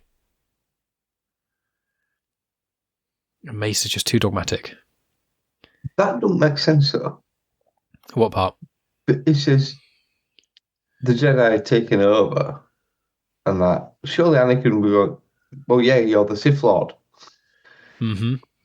But it is one of those things where it's like, yeah, I mean, the Jedi, he could still be a Sith Lord and the Jedi taking over, but, if he is a Sith Lord, who's to say that Palpatine hasn't been trying to make the galaxy better? He hasn't been, clearly, because he's operating on both sides. But Anakin only really finds out when it's too late. Can't hold it any longer. Then stop shooting lightning at your fingers. That's literally how he dies in everything. It's literally like, that's what weakens him in this film. That's how he dies in Return of the Jedi. That's how he dies in Rise of Skywalker. It's just like, ugh. And the old Palpatine we see in the original trilogy. Here we go. This is the dialogue thing.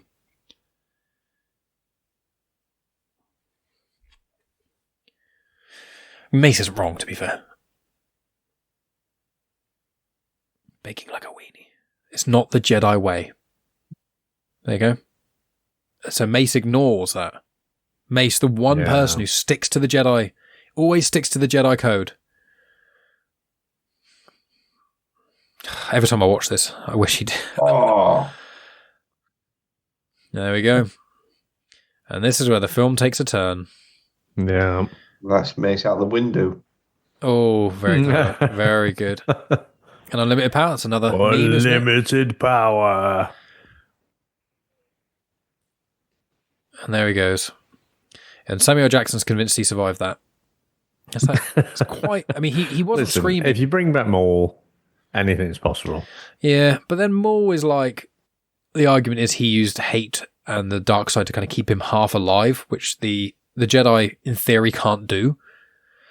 But it's also like he wasn't screaming when he was thrown, and he was electrocuted full on for quite a while after having his hand cut off before being just thrown from like a very, very, very high place.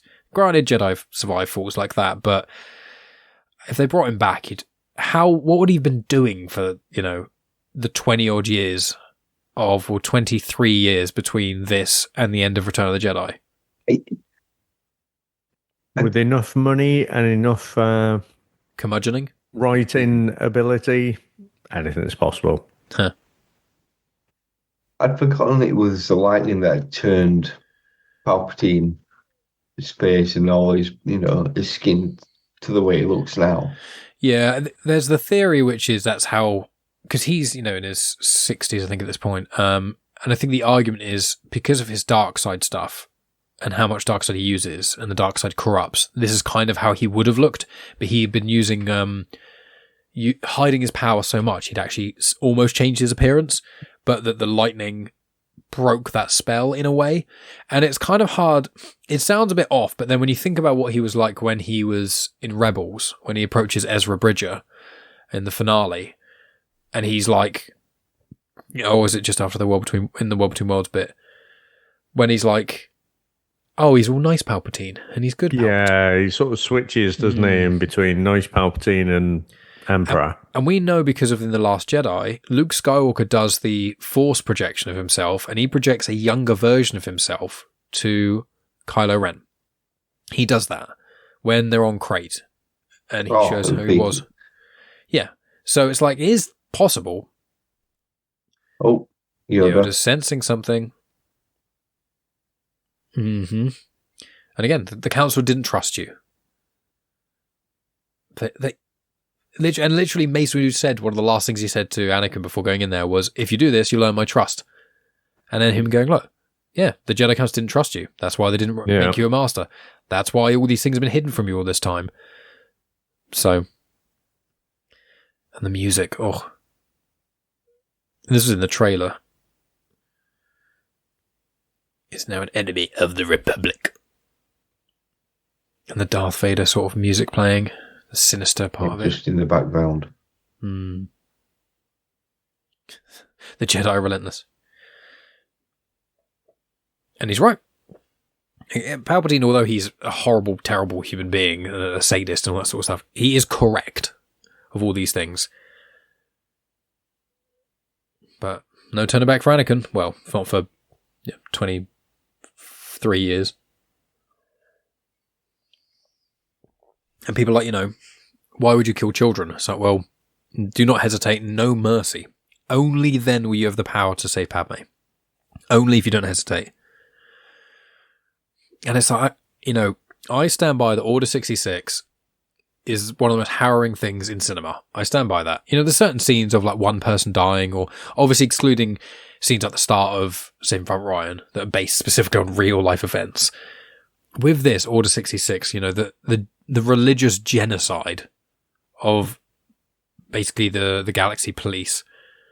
When it happens, the music, when it happens, I'll mention by name the Jedi that die as it happens. But it's going to be hard for me because whenever I watch it, I'm speechless. Every time it happens, it's just... And this I scene... still say, this copied from Transformers the movie. We'd all spent 2 seasons of loving and all these kind of Autobots, and we all had the toys and everything. And then the movie came, and within the first 20 minutes, like, everyone died. Yeah. Like Game of Thrones didn't touch Transformers the movie. And then you got when Anakin goes to the Jedi Temple. We see that in The Mandalorian. What's the Book of Boba Fett? I think it's Mandalorian season 3 when we see how Grogu survived. We saw that other perspective of Anakin going in there, and also in the Obi-Wan Kenobi show when we saw Moses Ingram, her character, the Inquisitor, the second sister or something, I can't remember her exact name, but when her character is in the Jedi Temple and doesn't get killed by Anakin, that's in that scene again. So much that happens there. And there we go. There's your, when you see the scene without the context of the Clone Wars, you think, why would Cody do that? Sense. Yeah. Yeah. Here we go. The iconic part. There we go. It hurts my heart. Yeah. Especially after watching the Clone Wars, and there's a lot of familiar faces that we'll see that pop up. This is my least favourite bit. When you listen to Boga... It's a good shot, to be fair. It is a good shot. So Boga's crying there, because Boga does not survive this fall. You question how Anakin would survive that as well. Obi-Wan, sorry. Yeah, Obi-Wan, I was going to say, yeah. Anakin wouldn't either, but... No. So this is on the planet of Maijito, Coyote Mundi. The thing is, I can still see the skepticism in younger me watching this movie where, hang about, all these clones have just suddenly, they've been at war for all this time, and suddenly they've been playing the long game just to turn on the Jedi. Yeah, well, in Legends they didn't have the chips. With that whole context of the chips and everything, brilliant move. Yeah, it makes so much sense. And there's Ayla Secura on Felucia. Is that where... No, you're thinking of The Darkness of Umbara, where Pon Krell went mental. Pon Krell, yeah. No, that's Umbara. That's where Sly Moore's from, the advisor to Palpatine, who's the bold woman. And then I think next is Stas Ali, if I remember correctly. Nope. Yoda's in it all. No, here's my boy. Oh boy. I'm sorry. Goodbye, Plo Koon. He's the one who found Ahsoka all those years ago. Man, I don't remember Plo Koon in this. Oh, yep. There's Stas. We've seen briefly. He doesn't say anything there, does he? And there's Stas Ali, who gets killed as well, the Thalothian. And the music here is so harrowing. Yeah. And still the battle rages on in Kashyyyk, But we don't see Luminara here, and I feel like this is where Luminara dies. But we never see that. But there we go. Yoda knows what's happening. He senses it. No hesitation. Oh. The Wookiees are like... Didn't try and subdue them, did he? Well, he knows that he it's beyond saving. You can't, as we've seen, I don't know how much Yoda would know about this, but like you can't talk them out of it. Oh, this is the bit. There's a teenage boy shot and killed. Oh God, this scene horrendous. Here we go. I can't take it seriously though.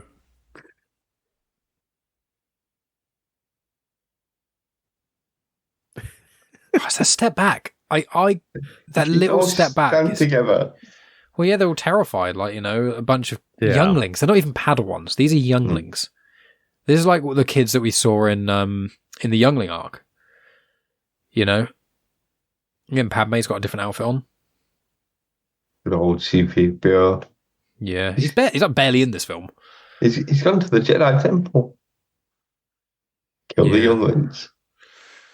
And then we see Bail Organa and his interaction with the troopers that are there.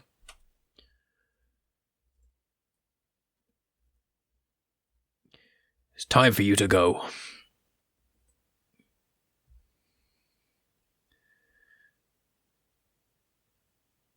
Sorry, so it's time for you to leave. That's the bit. And then we see the teenage boy.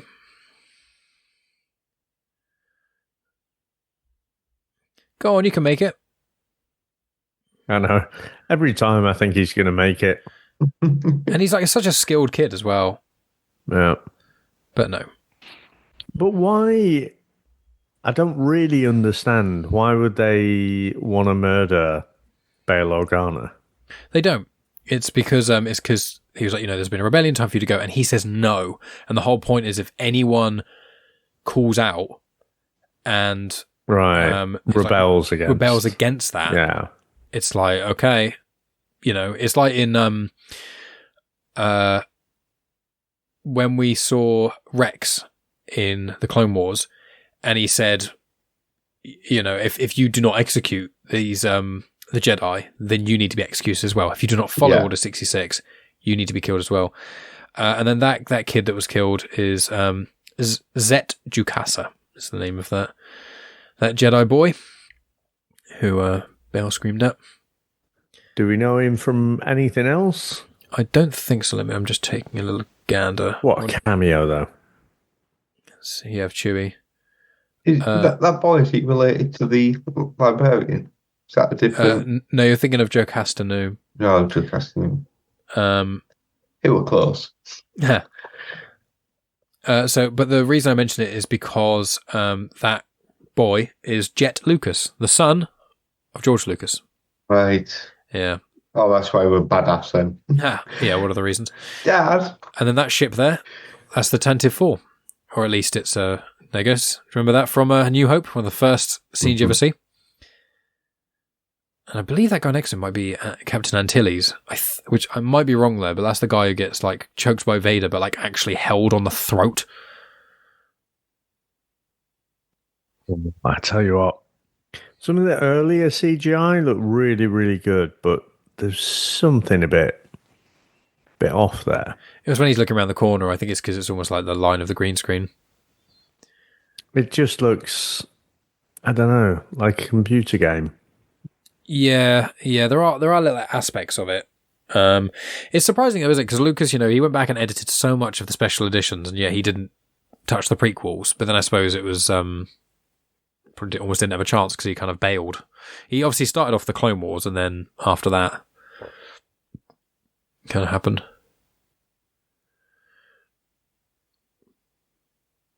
Good old Bail. Bail Organa is really responsible. Him and Mon Mothma, if it wasn't for them, the Empire would still be reigning post the original trilogy. The original trilogy wouldn't have happened.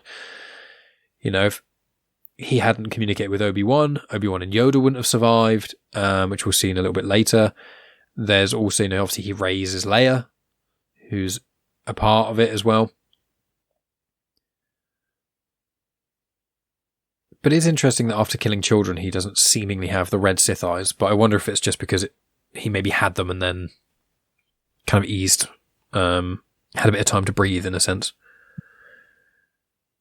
Still just tapping into it, I guess, isn't it?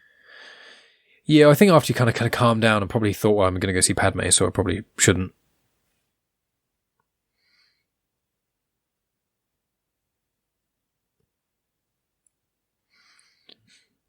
And that's it. He starts to almost turn towards against Padme.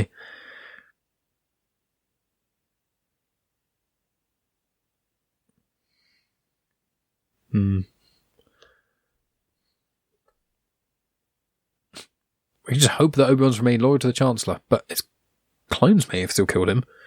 You never know.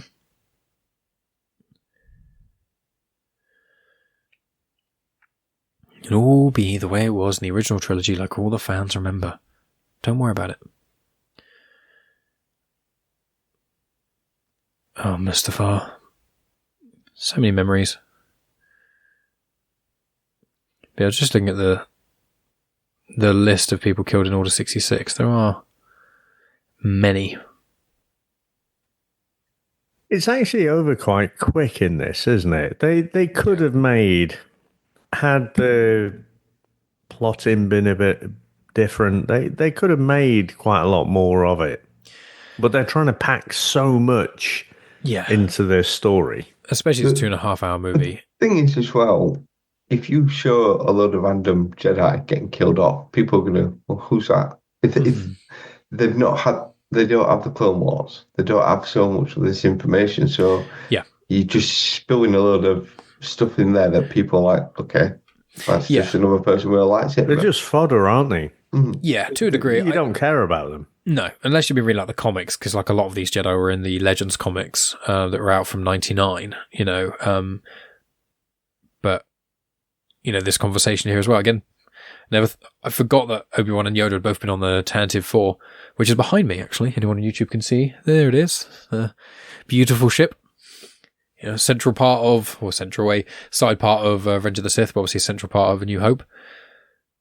And that's the worst bit about it. Telling all the Jedi to go back to the temple. Because granted that on screen we only saw some named Jedi killed. When there's that montage of the Jedi Council, the Jedi Order, there were all those kids hiding in that room, which I think was the council chambers, and he killed, 12 kids, if not more, in that room. When he was doing that panning shot across the Jedi Temple, you're watching all the clones just massacre all of those ones as well. There was the Jedi that Bail Organa saw got killed. Presumably Luminara was there, but obviously that wasn't really made as much of a big deal. And also, as I said, there's other pieces of content that Order 66 we see happen. I mean, there's we see a little bit of something in one of the animated shows that we'll be watching. In Jedi Fallen Order, there's a flashback of seeing how Cal Kestis survived it. Pretty much anytime you get a Jedi character who's around in the prequels, you kind of see their origin story of how they survived Order 66. We see Kanan in the Kanan comics as well.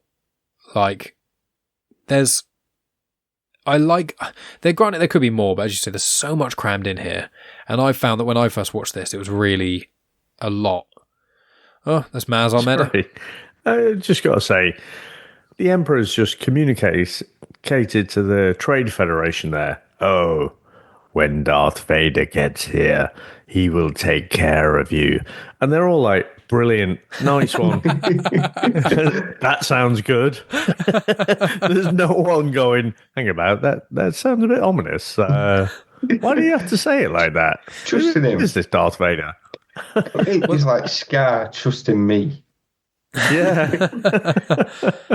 Yeah, there are certain, those are kind of bits of hammy dialogue where you're a bit like, okay, that's far too on the nose. Or how many dramatic head turns that Palpatine does in this film of just like, the Jedi didn't tell you this thing. And it's like, okay. And there's a bit in the novelization with this part where Anakin tells R2 to stay with the ship. And R2 again in Legends, he gets upset whenever Luke or any of his future masters tell him to stay with the ship, because this is really the last time he kind of sees Anakin like properly, and he gets sad. And that little beep of his, and it's in the novelization, the creatures that are they just Mustafarians. Yeah.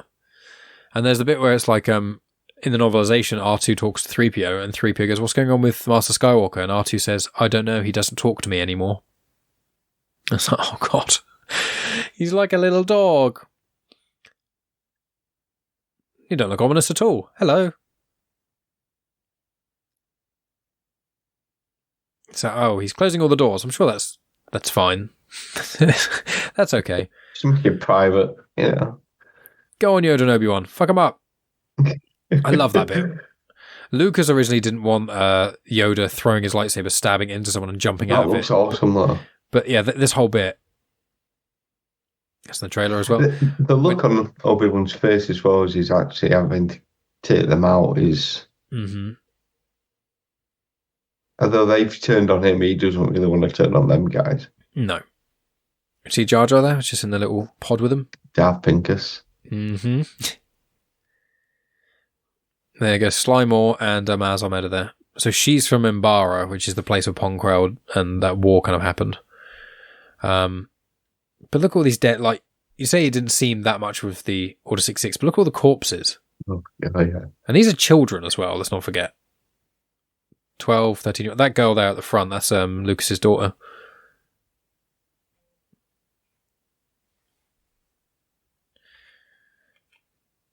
Very sad.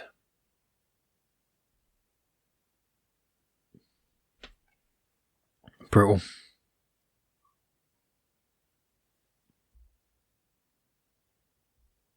You know the answer. You know who could have done this.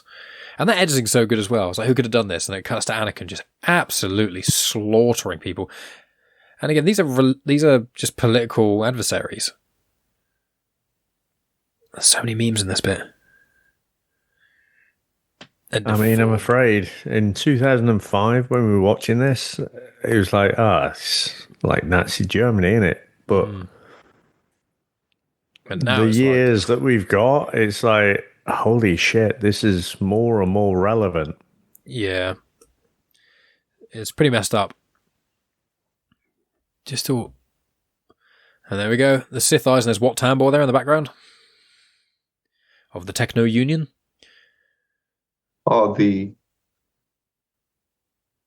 He's in some of the Clone Wars episodes. Yeah, he's in the Clone Wars, and he's got like bumps on his head where his eyes are.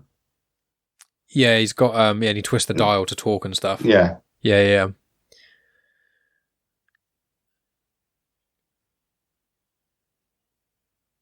Yeah, so much of Palpatine's dialogue in this. And there'll be a lot more scenes in Andor Series 2 of this in this room. And then again, Padme.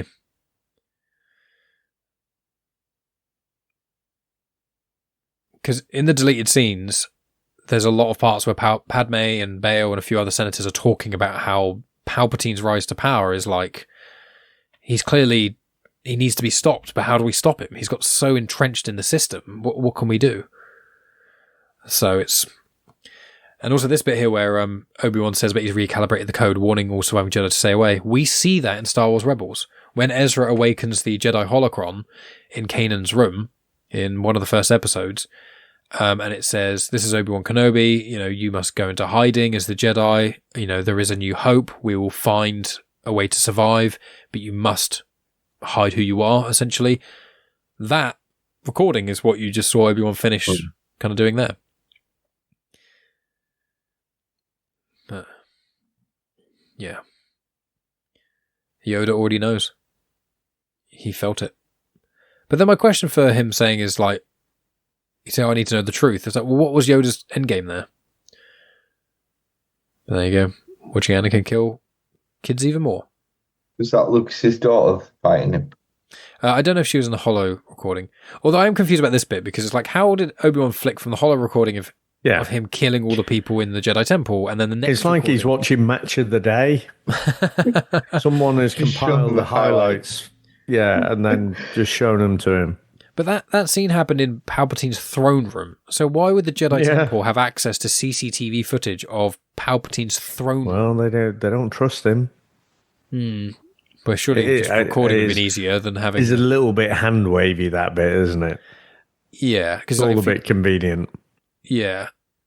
But also, surely, if they could just go in that, why wouldn't they just get the recording of when Mace Windu confronted him? He pulls out a lightsaber, goes all Sithy, and then just use that as propaganda to try and take him down. It's like, I mean, I guess the answer might have been that Palpatine came down to the Jedi Temple and spoke to Anakin and then said it again, maybe.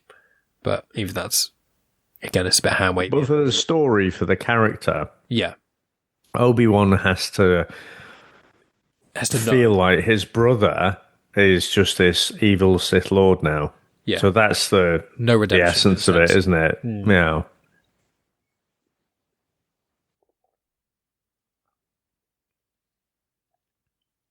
So even then, Obi-Wan's still trying to look good in him, even though he's killed children.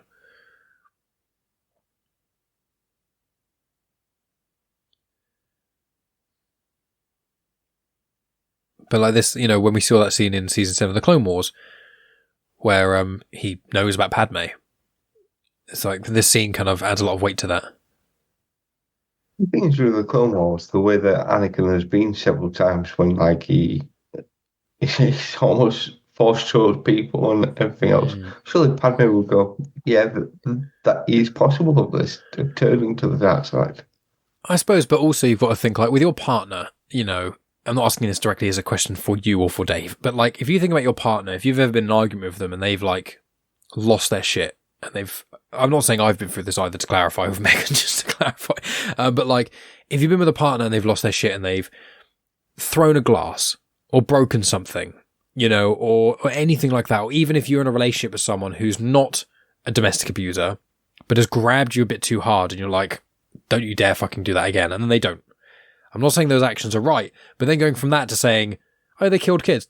Well, that time they got really angry with me and grabbed my arm. Oh, right. But what about when he force-choked... the guy who was trying to had a relationship. Yeah. That's bad, but also, again... That's bad. No, but you've got to think in the context of... and there's the line of Obi-Wan knowing she's pregnant, because it's pretty obvious at this point. But the thing of, if you're with a partner, and again, domestic abuse is horrendous and awful. But if someone was trying to get with your wife and you were certain of it, and that you felt as though they tried to make a move on your wife, which when Anakin walked in on that scene, he was going for Padme and she was like, oh, no. You beat the crap out of them. That is, again, a very different person to killing children. Like, even some of those horrendous people we know in history, killing children is not actually that common. You got terrorists and you've got people like Hitler and things who commit like genocide, etc. Obviously they do. But when you think about like horrible people, even in like fiction, you don't really get them killing children. It's pretty... Which is fair, because in films it's very rare you see that side. Yeah. It's like a line that they try not to kind of go past. Yeah. Occasionally you do get a film where you think, oh, they've actually killed a kid off there. Oh, just sorry, watch this bit. Jaws. You get to see... Oh, yeah, Jesus, yeah. You get to watch Obi-Wan just there. Just for a second, climb up. Sometimes you miss that. Not you. But I think Padme, she obviously doesn't want to believe it because she loves Anakin and stuff. Although there is that bit in the Clone Wars where it's just kind of like she does kind of forgive him a bit too much for just not, the whole bit where they almost break up because he beats up. Is it? It always looks like he's going for a shit in a train. It looks like he is, but the thing is, he touches the button. Rush Clovis, sorry, that's the guy's name. He touches the button to open the door. He sits down. Why wouldn't he just touch the button again instead of having to use the force power to do it? Well, I don't know if the button's on the outside. I have no idea because it looks like a cupboard. But I don't know, again. There we go, he's done it. Problem solved. There you go. You've killed basically all the Jedi. Don't worry about it. Problem solved. And then that's all nice and done. All wrapped up. Don't have to worry about anything else. We win. Yeah, we've done it. There we go. Nothing else to worry about. Except Padme coming down to see Anakin in a nice shiny ship. I also really like the scene in a moment when Yoda goes into the room with Palpatine and the way he interacts with the guards. I use the term interact very loosely. But Padme, she probably should have understood this kind of thing was coming, especially with the Sand People stuff. But I think she kind of used them as isolated instances of someone acting out of anger and passion in a very stressful environment, growing up in wartime, maybe having PTSD, all that kind of stuff. And with her, for the most part, he has been kind to her, possessive, but kind for the most part. But, I think when you've got feelings, you make excuses for people. Yeah. Not even just turn a blind eye, but you justify it. Yeah. And that's what she's doing. 100%.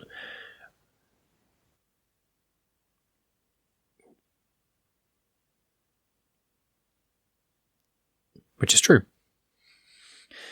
That you killed younglings. Which is also true. Yeah, they were child soldiers at Padme. They were coming at me with lightsaber shivs.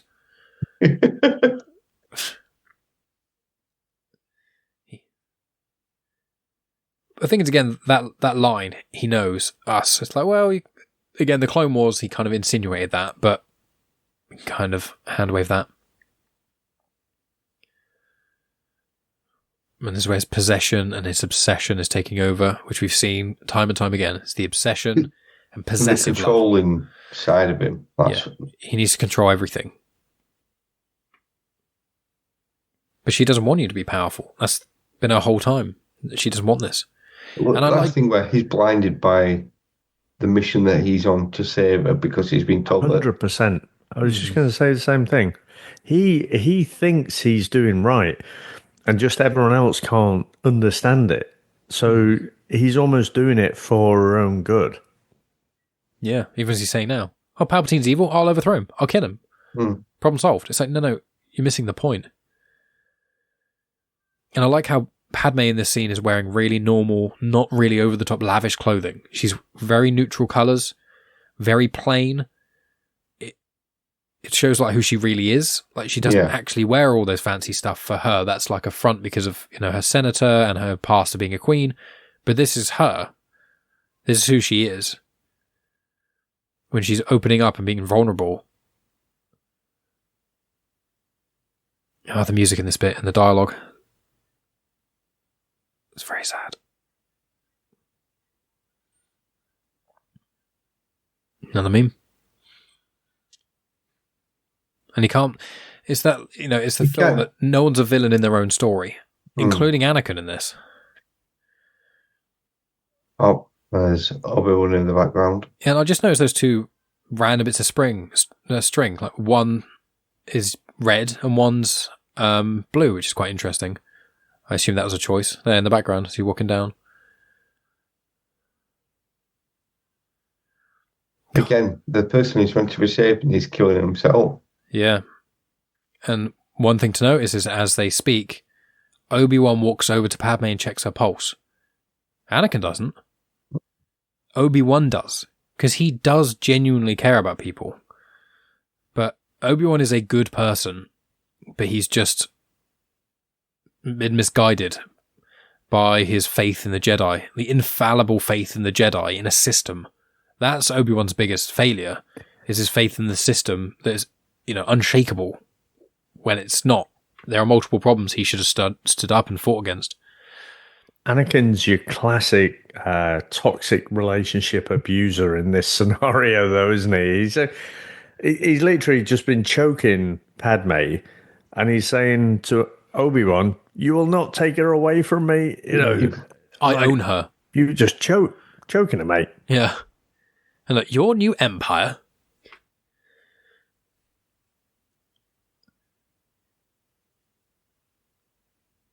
Oh, I love this dialogue exchange. Watched it so many times. And this is Obi-Wan being wrong. Only a Sith deals in absolutes is a saying which is an absolute, which can show still the Jedi's ideas are actually flawed and hypocritical. Some of the best choreography in all of Star Wars. If I remember correctly, there's either no stunt doubles in this or very few. I think the stunt doubles only happen when people like fall down and stuff. But like this isn't sped up. This is real time actually fighting. And there are some cuts and stuff, obviously. But like... It's just amazing though, isn't it? I've seen interviews. I love that bit. Just a Yoda, just a boop. Sorry. It's just immediately just whoop, dead. Well, not, just KO'd. What were you going to say, sorry? I've seen Obi-Wan, Ewan McGregor kind of showing off his lightsaber skills. And you're like thinking, shit, this guy knows what he's doing. Well, it seemed like when you watched Manny Jacinto in behind the scenes of The Acolyte, like it's I think it was like a 6-week boot camp, and then it was still a few more months sort of on either side of just learning to do it. And like when the Stranger / Chimere in those sort of that middle episode of The Acolyte, when he's just absolutely taking names, so much of it is like actual choreography. Like this bit here, like look at that. They are actually legitimately fighting in the choreography. It took them so long to learn this. And it's just so impressive to see. Anakin's move there. Yeah, and a lot of this you see like in the Clone Wars when they were fighting against either Dooku or having other times. And that's another reason why I think Kit Fisto, Agent Kolar, and CAC-10 get killed so easily. Because how often do they fight anyone with a lightsaber? Pretty much never. Whereas Anakin and Obi-Wan fought Dooku loads of times. But then I suppose Kit Fisto, he did fight Grievous, and he beat him quite easily. But Grievous is basic. That's what I call my aloe vera plant, my little green friend. His gross fingernails.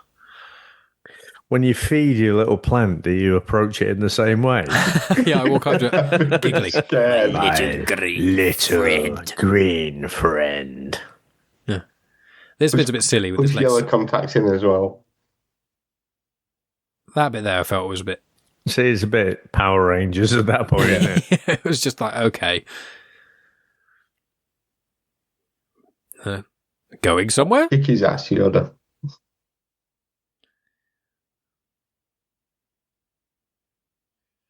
Go on, Yoda. Do you remember much about this bit, Maff? No, again, this is... Oh, I'm jealous.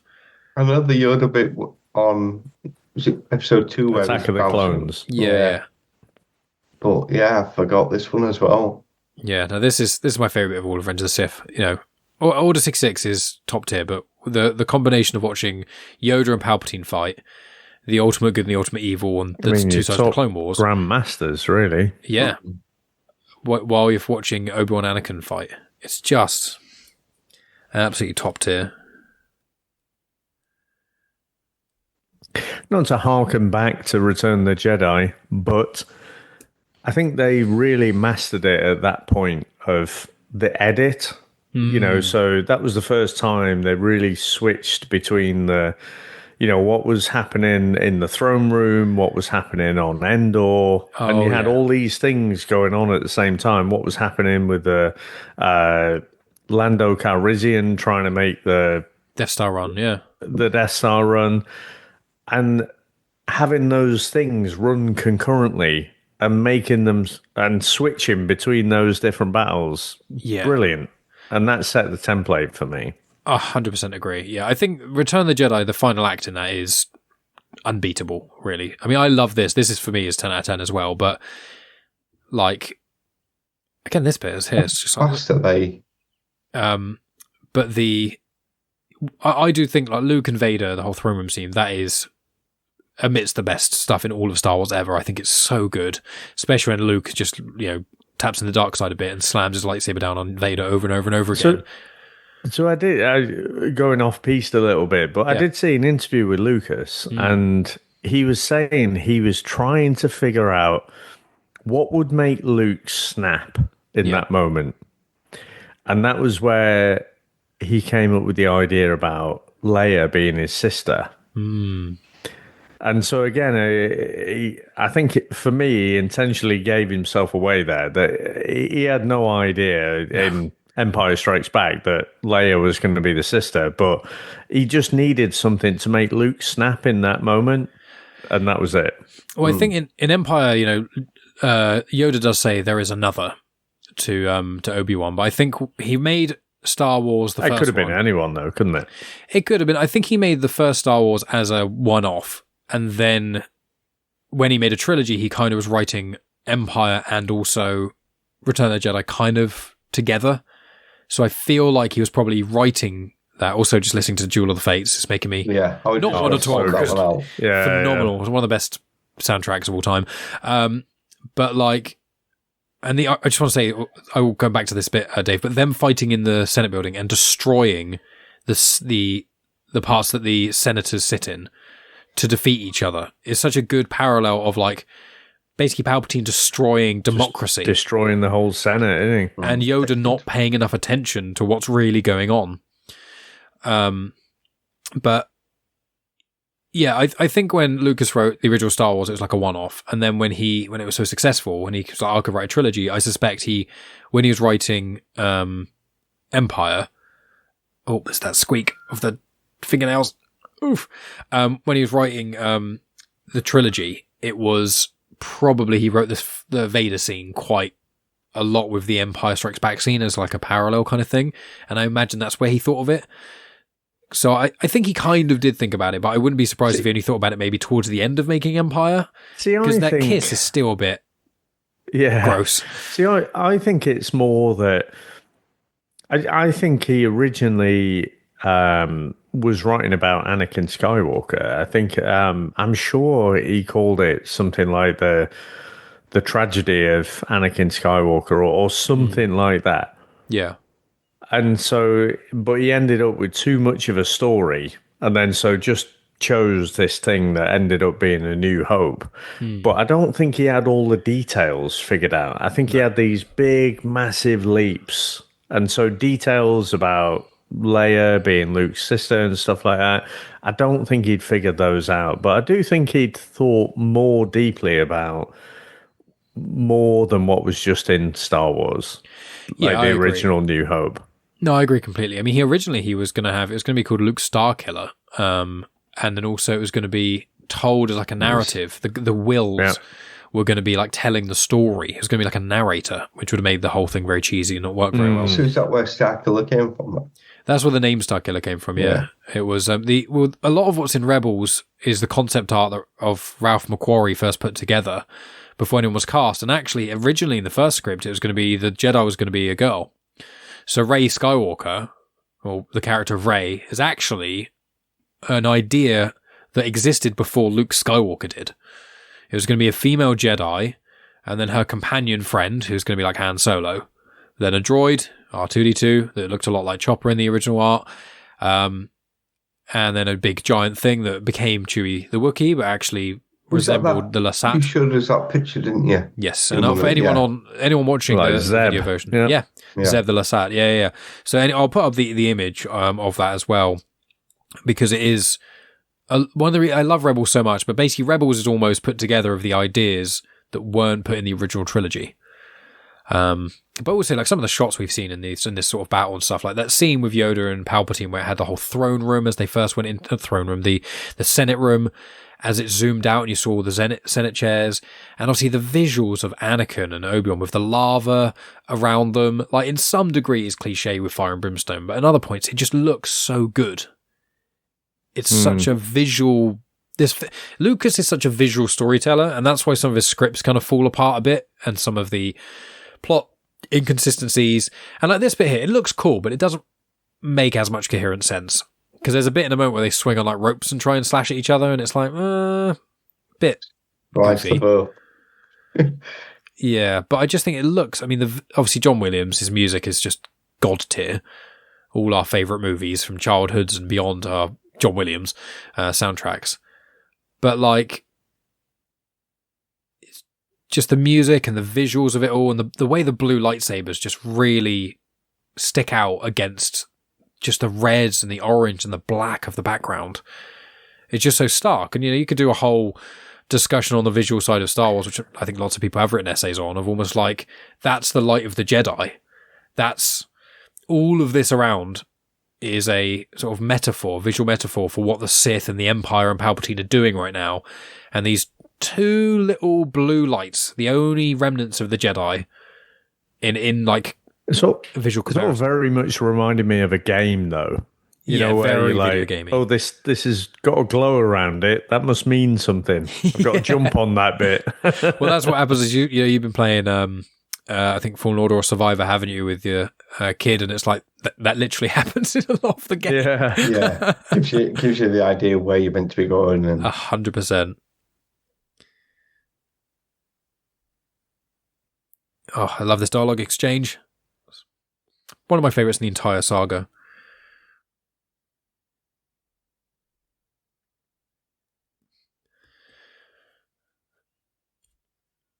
What do you mean the Jedi are evil from your point of view? What if the Jedi, they were kind of dickheads to you and lied to you and stuff. I wouldn't say that's evil. Whereas Palpatine was shooting lightning out of his hands and killed people in front of you. Like, Palpatine's pretty undeniably evil. But he still calls him Master.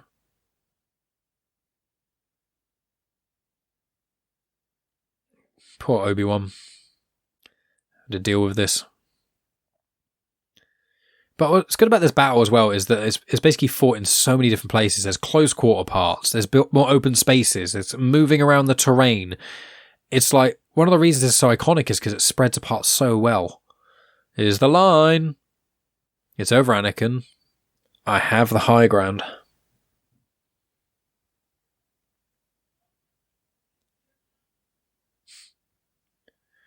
Oh, the brutality of it all. Yeah. This is basically a kid's film, and then when you watch this scene unfold, it is so brutal. Like, and this is the early days of 12A's kind of being a thing in PG-13s, you know. When the fire gets to Anakin as well, it's like, I'm surprised they got away with this. You see the hatred coming through his eyes. This is Ewan McGregor's, I think, top performances in the saga. Just the emotions there. You see what left him broken in the Obi-Wan Kenobi show. And there you go, he takes Anakin's lightsaber to give to Luke in 19 years. I mean, I can't help but feel he could have still been saved at the point before he chopped his legs off. Yeah, maybe. I mean, he's basically chopped his legs off, left him for dead, to be set on fire. See, why didn't he just end him? That's the most human thing to do at that point. He wasn't strong enough. Yeah, but he's been tortured there. Yeah. At this point. He loved him like a brother, put him out of his misery. Yeah. Well, it's one of Obi-Wan's biggest regrets. Just leaving him there, just to die. You know, it's that kind of thing of like, you know, I'm not overtly killing them. I'm leaving them to die. It's like, well, you are kind of killing them. It is what a villain would do, though. He wouldn't end it. It would make him suffer. Yeah. Yeah. Maybe part of him did want that vengeance of what he did. Maybe there's that part of him that he's like, you kind of deserve this. Like you destroyed the Order. You've potentially destroyed the galaxy. You choked your wife who was pregnant. You killed children. You know, I wouldn't have minded it if he'd have gone to end it and then hesitated and then walked away because he couldn't do it. Or heard just a bit of storytelling. Yeah. Just something to say he was conflicted. Yeah, rather than just like he couldn't quite finish the job. No, it looked like, the way it's cut there, it looks like he's just left him suffer. Yeah. There's no conflict. He's just suffer, you bastard. Even if it had gone over to kind of do the killing blow and kind of drop to his knees, and it looks like Anakin's kind of passing out. So Anakin's died. I don't have to do it. You got to think this, the special effects makeup of this. I mean, obviously the VFX, the video effects looks incredible, but the special effects makeup of Anakin with all his burnt flesh and stuff crawling up that sort of charcoaly hill. like it looks like Star Wars has always been the thing that the visual effects has always been incredible, but especially the physical prosthetics and stuff like that just looks incredible. It's the music as well, that original do do do. It's new for this, but it's still a nod to the original Williams score. Yeah, exactly. And Palpatine's just like, you basically failed. No, he is there like, yeah, I'll save you, but Palpatine was disappointed at this point hugely, as we see in the Darth Vader 2017 comics. After he first gets in the suit, he's like, you've failed. And there we go, on Polis Massa, the asteroid belt, which is where they are, which is where Luke and Leia are born. So if you're ever doing a Star Wars trivia, then that's where their home is. But I mean, Yoda in this entire film, the special effects of Yoda's been incredible, hasn't it? Like, he hasn't really ever looked that CG. He's actually looks like he's been there. And did you guys see, if you saw Phantom Menace in the cinema, you saw Puppet Yoda in the prequels. He looked very weird. I had Phantom Menace on VHS, and Puppet Yoda did not look good. As in, Puppet Yoda in the original trilogy looked ace, but Puppet Yoda in Phantom Menace, he just looked very puppety. No slight on Jim Henson or the Jim Henson Company, but it didn't quite look right.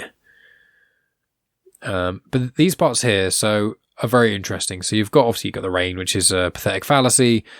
And I imagine how much pain Vader was in being in the rain with all those wounds and all his clothes like sticking to him and stuff. Like that would have been horrendous. But you'll get to see. It'd been fairly soothing, wouldn't it? Compared to. Well, it depends if it was acidic rain or not. And his skin's like fused to the. So sensitive. But this is always a bit that's a bit contentious of losing the will to live. You know, it's just a bit like, I suppose people have argued that, Padme, she's fought for democracy, which has collapsed around her. The whole government has fallen. The love of her life tried to kill her. But then I also think that Padme is so selfless, she would have tried to survive for the babies. And I don't think it's in her character to, she never gives up on anything. Well, wasn't there a theory? Also, sorry, this image here, you see the lights and stuff, that's the Imperial logo, the Imperial Empire logo. When you look it up, it's actually, and sorry, the special effects here where you see his skin and stuff. No, that is good, isn't it? Horrendous. What were you going to say? Sorry, Dave, the theory of the heartbeat theory. I don't know what theory it is, but I mean, it's not just Padme giving up. Isn't the Emperor sort of draining her power or her life force or something? Yeah, so that's one theory. I think I may have mentioned that when we first did the collaboration in Comics in Motion many, many moons ago. But yeah, the theory was, and it's a fan theory, it's never really been confirmed, but you can hear at points here where we're wearing headphones, you'll be able to hear heartbeats, if I wasn't talking the whole time, where essentially the idea is that Palpatine, knowing Plagueis can bring people back to life or stop them from death, is essentially draining life force away from someone else. And there's a theory that, because if you listen, you can hear the heartbeat. Just a little bit in the background.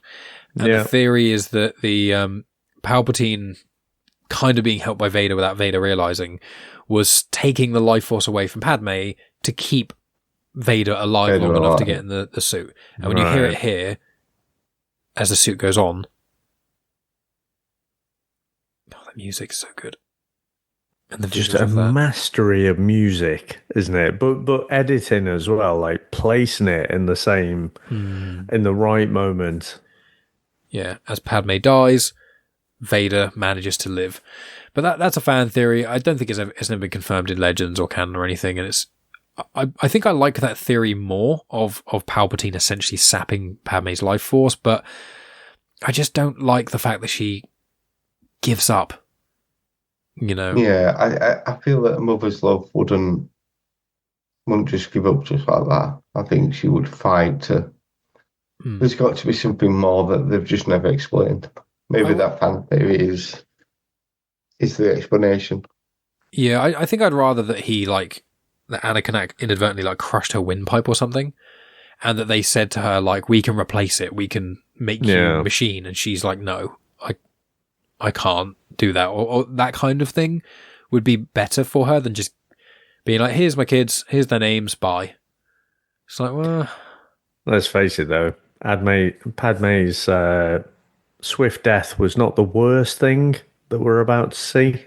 Yeah. It's the worst part of the whole film.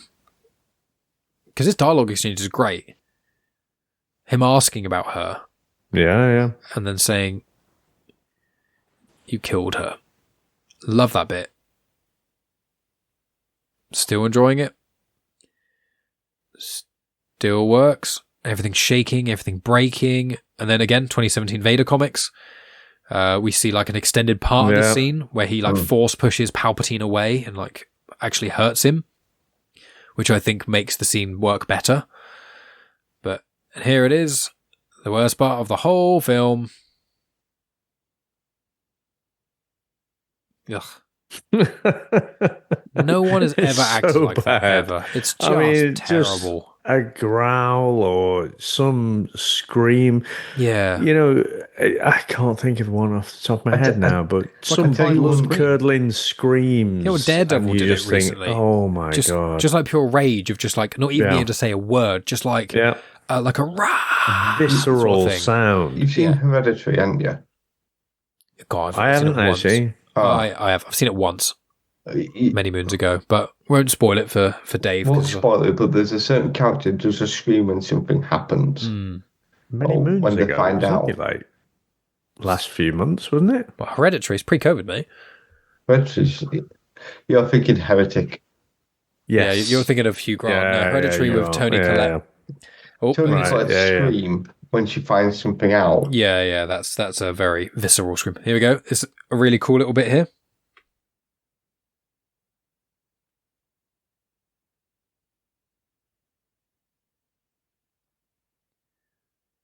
Training.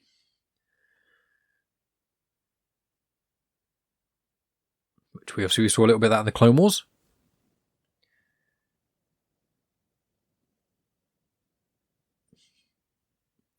Yay!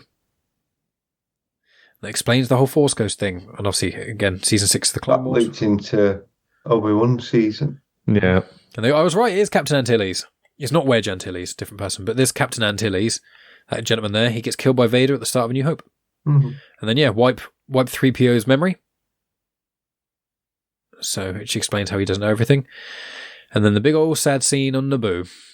They're very much the antithesis of what we see at the end of the special edition of Return of the Jedi. And then this is a bit... So, in this scene where you see some people walking, so there's Padme with the Naberi clan, because there we go, that's her mum and dad. And behind is her sister. And the Naberi clan is actually her maiden name.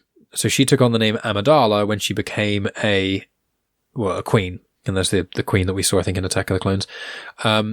So she is Padme Naberi, which is the Naberi lake house they go to in Attack of the Clones. But she takes on the name of Amidala when she becomes queen.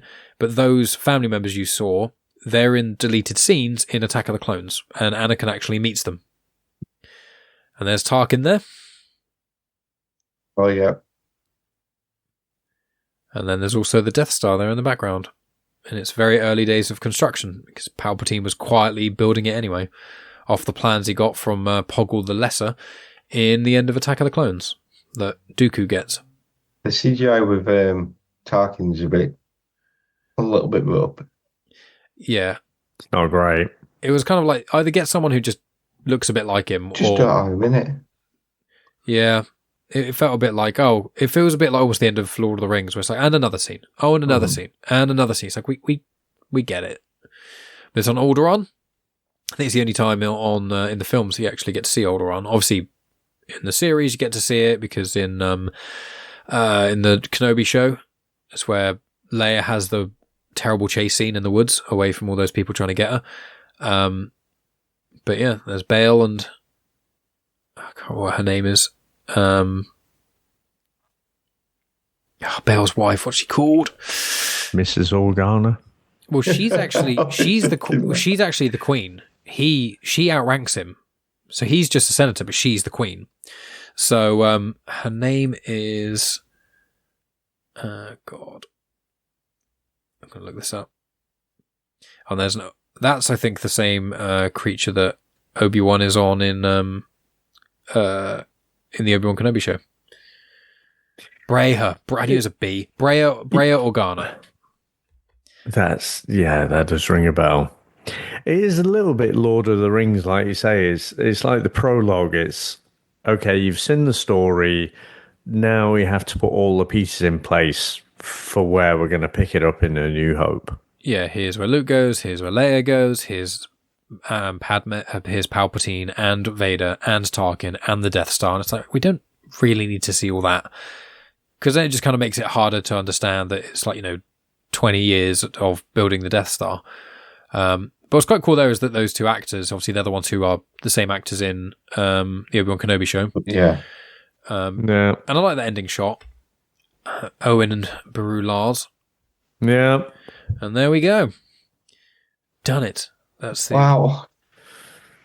We've finished. That whizzed on by, I have to say. The second half flies. Yeah. It's very, very fast. So very quick, we'll do a couple of final comments, but a little bit of recommended reading before I forget. So I've said it numerous times in this pod. 2017 Vader comics by Charles Soule. These guys have both read them. Some of the best Star Wars comics in existence. 25 issues. Literally take on directly after Revenge of the Sith. What happened to Vader, him getting used to stuff, where he got his red lightsaber from, where he got his fortress from, his interactions with Tarkin, great stuff. There's Inquisitor Rise of the Red Blade, which is a really good book, which neither of these two have read, which is by Delilah S. Dawson. That follows another Jedi called Iskat, and actually she, from her view of the Battle of Geonosis, and her journey through the Clone Wars, and how she becomes an Inquisitor, and she was actually at the knighting ceremony that Anakin is at in Mike Chen's book Brotherhood. So you see how she fell to the dark side in a different way to Anakin, but also in some ways is because of Mace Windu not trusting her. And then the Death Star stuff, to basically try and hand wave away the whole how did it take 19 years for the Death Star to be built. There's the book Tarkin by James Luceno, which I've not read because I don't really have an interest in Tarkin very much. It talks about it a little bit there. There's Catalyst, a Rogue One story, which kind of feeds into some of the delays, what Galen Erso did to, partly delay the Death Star and stuff, a lot of the stuff that Orson Krennic and things.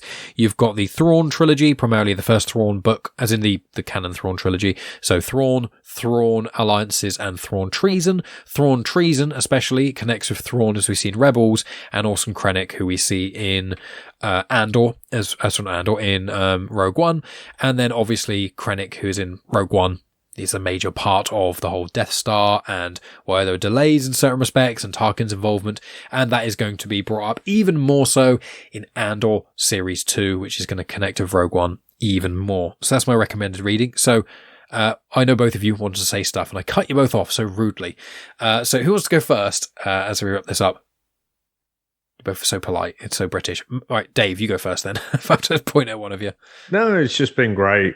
I have been chomping at the bit to watch this for so long. And it's just been great to go through. I think my overriding feeling, though, is I still maintain that there's way too much story to be in this film. And I can see, I can remind myself why people just didn't take to it. Like the switch was so quick. And definitely the Clone Wars makes it better. But even, you take the start, you look at the intrigue. This feels like something that should be at least a 10 episode, with each episode being 1 hour, a 10 episode season of a HBO show or something. Yeah. To really do it justice, that's what it would have taken. And they've just tried to cram so much into the movie.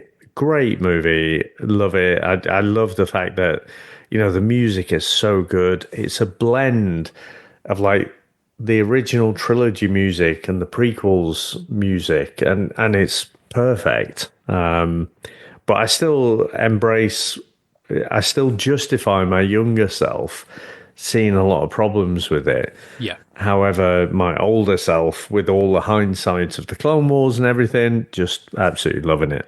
I'll say that the film itself, it's definitely less consistent than the original trilogy, but my argument for the prequels is always, for me personally, the highs of the prequels, for me, for the most part, are higher than the highs of the original trilogy. You know, I'm not saying the original trilogy has some great highs. You cannot beat the finale of Return of the Jedi. It's top tier. But I think that the Mustafar battle and stuff at least very nearly matches it. But for me, Revenge of the Sith, it's a roller coaster ride. There's loads of action, and the scenes really hit hard. Yeah, I think it could have been flushed out a bit more. And I think that I'll send, now that Maff's seen this, I can send him the Mandalore cut, which is a fan-made thing. It's a fan-made thing, so I can't send it to anyone else. You have to go find it on the internet yourself. But it's basically someone has put together, there's the deleted scenes from Revenge of the Sith, which I encourage everyone to watch. Unfortunately, because even though I've got them on Blu-ray, and the Blu-ray disc has the deleted scenes, there is no option to just watch the film with the deleted scenes put in there chronologically, which is my biggest bugbear about home media, because I think any film that has deleted scenes on the same disc, you should be able to just watch it with those inserted. The cut of the Mandalore cut is a 4K restoration of Revenge of the Sith with the deleted scenes put in there, where there's a lot more context. There's more conversations with Obi-Wan and Padme, more conversations with Anakin and Padme, and more conversations primarily with Padme and Bail Organa and some other senators about Palpatine's reign, which I really like. And more importantly, it's got the elements of the Clone Wars from that final season intertwined in there chronologically, so you can directly see what Ahsoka was doing and Obi-Wan and those conversations with the Jedi in between them. So I'll send those to you, Maff. But also, Dave, we're going to say something before I pass just before, because I'm sure Maff's got a lot to say, but I think the highs, I mean, again, I just can't get away from that joy of that first movie. You know, when they blow up the Death Star, that is a genuine victory. You know, and when it looks like all is lost, Luke is gonna get blown out of the sky by Darth Vader. You know, I have you now. And then you have the guy, Han Solo, who's buggered off, you know, because he was only in it for the money, but he reappears and, you know, he doesn't take the glory, but he clears the path. You know, for me, it's hard to hit that high. And the end of as good as the end of the Return of the Jedi is, like as an act, it still ruins it, the re-edited version for me, in where the whole galaxy is celebrating. It's just the most unrealistic thing out of the whole first 6 movies.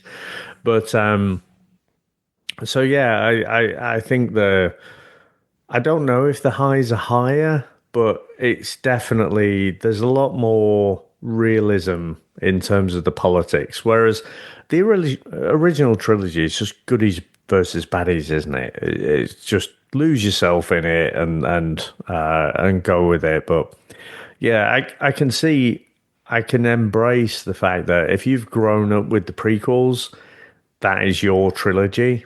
I can understand it, and a lot of it is to do with this third movie. Yeah, Maff. I think the issue is when you've got our original 3, me and Dave, is you then go back to these 3. They're limited to what they can do because the story's already been told. So they've got to fill in the gaps to get to that point. I mean, I don't know how many lightsaber fights we've seen in this one film, but there's a lot. There's probably more in the rest of the Star Wars film. 8 action scenes in total, but including lightsabers, there are 7 of them. So, but it's just, I mean, this could have easily been 2 films, to be fair. Where I paused it was really showed that, I think. It's perfect. Although the second half, it just flew through and that. But, you know, obviously they couldn't have a 4th film, so that wouldn't have worked. But I just feel that without watching the Clone Wars, this doesn't hit. I can see where the issues are. I can see where it's like, well, okay, he was a Jedi and all of a sudden he's just flipped to the other side. And there is the argument of Jedi and Sith are kind of trying to get the same thing. It's just the way they go about things is differently. But there's a lot of hand waving. It's like you've just seen Palpatine lightning Mace Windu off the build. You can see he's evil. You've been told this, and yet you're still siding with him. So there's flaws there, but it is what it is. It gets to where it needs to be. It was a joy to go back and watch it and realise how much I do not remember and how much I've enjoyed it. I can't wait to see it in the cinema. To be fair, probably in a month's time, in 1 month, I'll have watched watch the Mandalorian cut, and then watch it in the cinema in a month's time. It's not my Star Wars as such, but that's because I grew up with my original three. But I can still appreciate it, and I appreciate it even more because of watching the Clone Wars, seeing Rebels, seeing all the other things now fitting into place. You said right at the start when we first went on this journey, the more Star Wars you consume, the better it is. And it is so true. You start to kind of see little things that other people go, well, that didn't make sense, so let's tell it this way and let's flush it out a bit more. Lucas, like you say, very visual. Mm-hmm. He can show it really well. He just can't always tell it very well. Yeah, exactly. He's more of a show than tell kind of thing. But we still fucking love it. Even if it is, this has been fantastic. And out of the first three, I'd say this is probably the best of the three. Clone Wars has Attack of the Clones has its moments, but I still think this hits.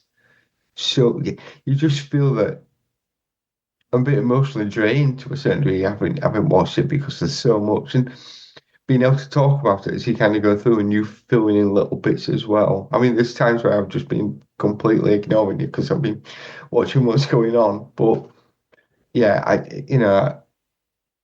can appreciate what he's done, and that is just it's not my Star Wars as such, but. Again, I think I'd definitely watch these over the last three as well, but we're going to get to that.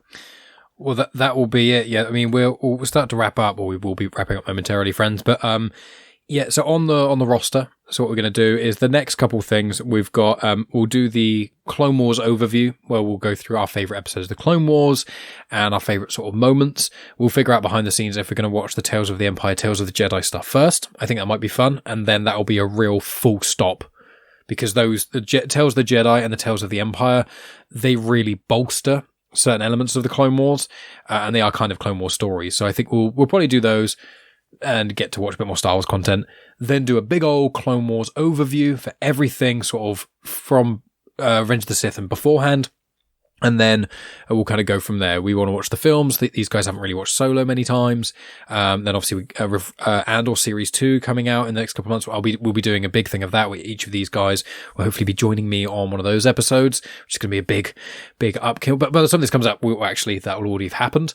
There's the Rogue One. Then there's also the original trilogy, which we'll figure out how we tackle that, because I've seen them as many times. Me and Dave have already done several podcasts on those.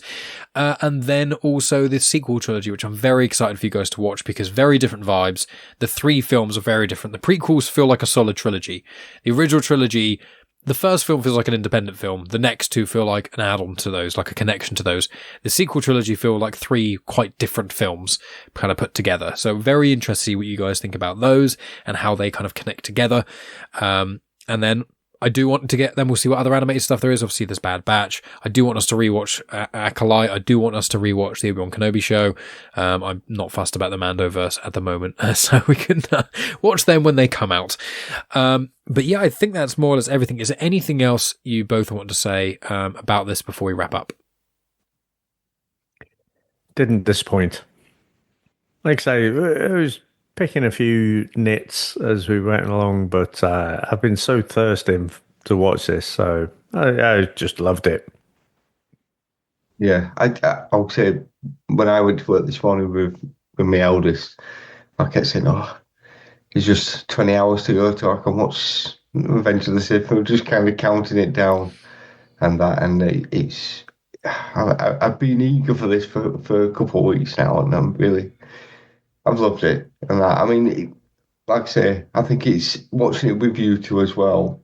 You can appreciate certain things a little bit more. But yeah, fantastic. Been on this journey it's been a year and a half, basically, guys. Since watching